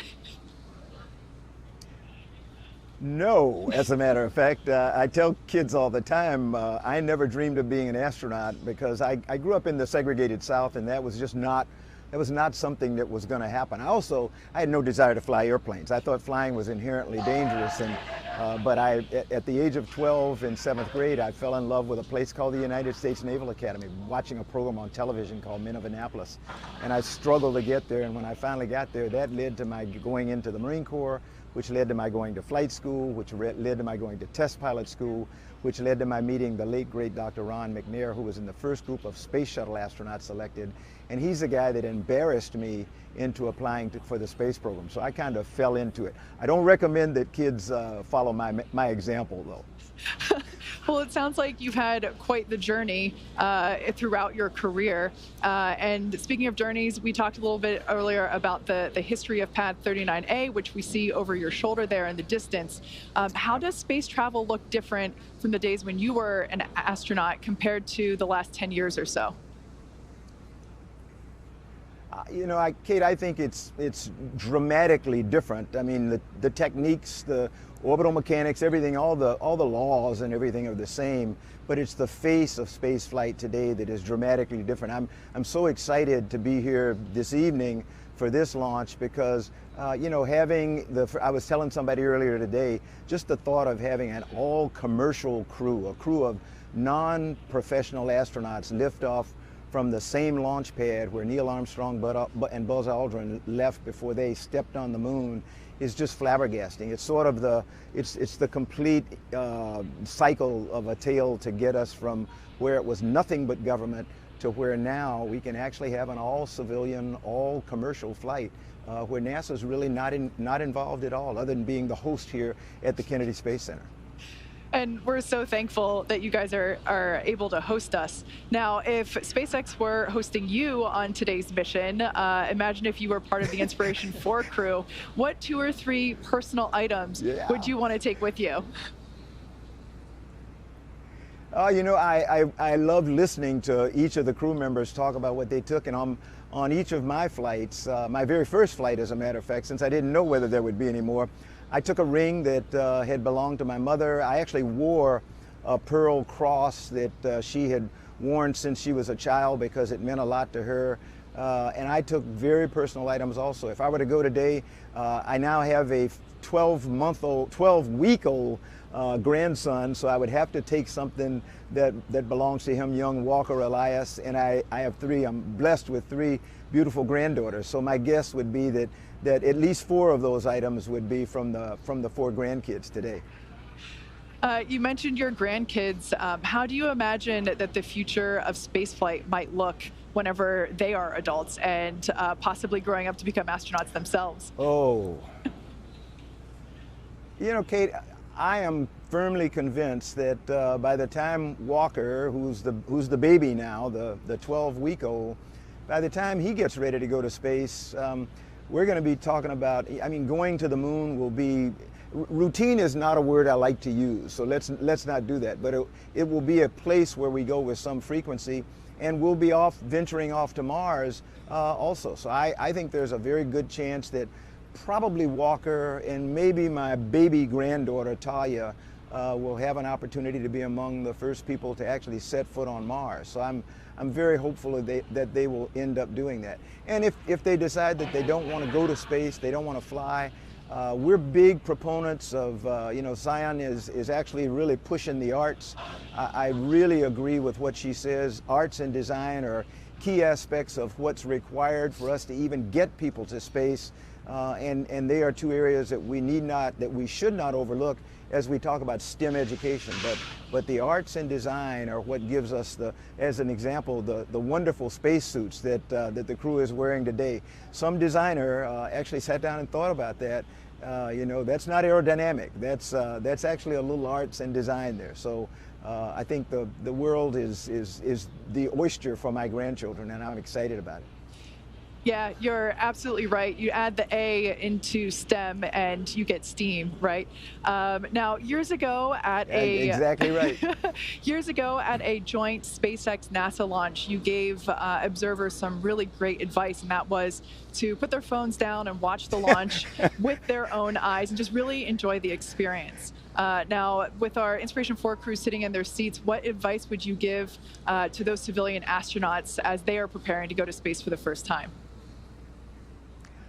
You know, believe it or not, I sent Jared a text a few days ago, and then I had an opportunity to say hello to them before they walked out today. And my advice to them was relax, enjoy it, suck it up, really spend time in the window to look at the incredible beauty of our planet from a perspective that not very many humans will have had. You know, we've flown 500 and some odd humans to space, but as you all keep pointing out, when I flew my Hubble Space Telescope mission, we were at 600 kilometers, and that was a view that only people who had gone to the moon had had before, and we've not had any views like that since because we've just not gone that high.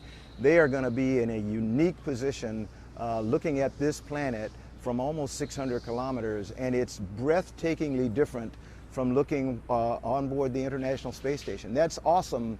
But it's amazing how much just the additional 100 or so kilometers adds to your perspective. You don't see the whole planet, but they're going to see a lot more of it than people see from the International Space Station. And I just hope they'll take an opportunity to suck it up and enjoy it and visualize it so they can tell stories about it to their children and grandchildren and to every kid they meet when they come back, because that's actually the most important role for an astronaut is to become storytellers and help people understand why it's important to take care of our planet and why we're running out of time, and we've got to be better stewards of the planet. So I'm excited for them to have this opportunity. Yeah, you're absolutely right. As the mission name indicates, one of the primary functions of this mission is to inspire others. So you hit the nail on the head there for sure. Exactly. Charlie Bolden, former NASA administrator and NASA astronaut, thank you so much for joining us today. Back over to Jesse as we continue to tick down to T0. Thank you, Kate, and thank you, Charlie Bolden. That was an incredible interview and great to hear from him, our partners at NASA. It's just so great. You know, teamwork really makes the dream work. So if you're just now joining us, you picked a great time as we are approximately T-minus 56 minutes and counting until launch. Welcome to the coverage for the mission known as Inspiration4, the first all-civilian mission to space. Liftoff time is still holding for 8:02 p.m. Eastern Time, and we're tracking no issues with Falcon 9 or Dragon. The range is green, the weather is cooperating. Over the last 3 hours, Jared Isaacman, Dr. Sian, Proctor, Hayley Arceneaux, and Chris Sembroski donned their SpaceX spacesuits in our brand new SpaceX suit-up room, and were then transported to the pad where our crew entered the SpaceX Dragon spacecraft, which you've been seeing live on your screen the past few hours. Yeah, but before we go any further, we have to get reacquainted with our crew. Let's take a moment and learn a little bit more about Jared. He is a 38-year-old Inspiration4 commander. He is the founder and chief executive officer of Shift4 Payments, a father and husband, and has set multiple world records as a pilot. When he was younger, Jared flew in over 100 air shows and dedicated every performance flight to great causes, and today is no different. This mission is named Inspiration4 in recognition of the 4-person crew's mission to inspire support for St. Jude Children's Research Hospital. Jared has donated $100 million himself and is hoping to raise another $100 million to support the nonprofit organization. This $200 million goal for St. Jude Children's Research Hospital would not be possible without Jared's dedication to a greater cause. Here's more about the New Jersey native and self-described aviation and aerospace fan. I grew up in New Jersey, and when I was a kid, I wanted to grow up and be a doctor. My older brother's a doctor. I watched like the show ER as a kid, and I thought that's pretty cool. I think, you know, saving lives is a pretty important thing. But, you know, life took me in a different direction. My interest in like aviation and aerospace goes back like since I was a kid. I mean, you know, the first like computer I built, I was playing like Falcon 2.0 and then, you know, upgraded to play Falcon 3.0. I went to like Aviation Challenge, which is part of Space Camp as a kid. I was a, you know, observer of SpaceX from like, you know, the outside looking in like a lot of people. And then, you know, my opportunity to kind of see what the inside was like began in October of 2020 when the idea of Inspiration4 started to come about. A big part of what we're trying to achieve with Inspiration4 is to send, an inspiring message really to the world about what is certainly possible up there in space, but also what we can accomplish here on Earth as well, which is why, this massive fundraising effort for St. Jude Children's Research Hospital is such a big part of our mission. To me, having some balance where you're trying to tackle a problem of today so you can earn the right to keep making progress tomorrow is just a philosophy I've tried to live by for some time. The advice I would give my younger self, you can aim high, you can dream big, and even things that people would say is next to impossible, you can accomplish it. I totally believe we all have, that fundamental obligation to leave the world a better place than we found it. I'm Jared Isaacman, and I'm the commander of Inspiration4. For this first all-civilian mission to orbit, Jared wanted his crewmates to represent the best of humanity, pillars he's identified as leadership, hope, generosity, and prosperity. As commander of the mission, Jared holds the seat of leadership.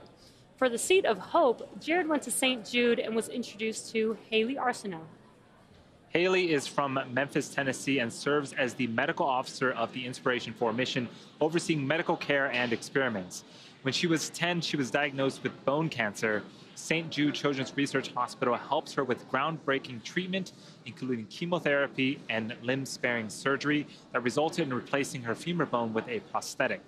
Now she is currently a physician's assistant at St. Jude Children's Research Hospital, the same place that saved her life so many years ago. At 29 years old, she represents a couple of firsts for this mission that's already the first civilian mission to go into space. Hayley will be the youngest American to go into space and the first person to go into space with a prosthetic body part. Here is more on Hayley, who occupies the seat of hope on the Inspiration4 mission. I'm so excited to be going to space, and I'm just a regular person. I am so lucky that I got a phone call asking if I wanted to go to space.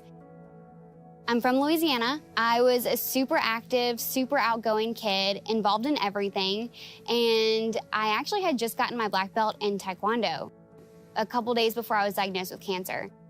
I definitely am excited to represent those that aren't physically perfect. I want to bring this experience back and share with everyone I encounter, and just what this represents for the new age in space travel and who can be an astronaut. I've thought a lot about launch day. I've even had some dreams about launch day, and I still don't know what will be going through my mind. I know I'm gonna be incredibly excited. And of course, I have the window seat. Looking out the window and seeing Earth from space is going to be so incredible. Can't even put into words. What I'm absolutely most excited about is we're gonna call the St. Jude patients from space. And I'll get to video call these kids that I've gotten to treat, and these kids going through cancer treatment and getting to show them what life after cancer can look like. It's been incredible for me to watch how much this mission has already touched the kids at St. Jude and how much hope it's given them. I love this one little girl I talked to recently. She said, I can't wait to be an astronaut. Like, there was no if in there. She just couldn't wait for it to happen. I think that's what hope is. I am Hayley Arceneaux, Medical Officer of Inspiration4. As part of the effort to raise money for St. Jude, Jared decided to give away one seat to a person at random who donated to St. Jude's cause. That seat, the seat of generosity, went to Christopher Sembroski.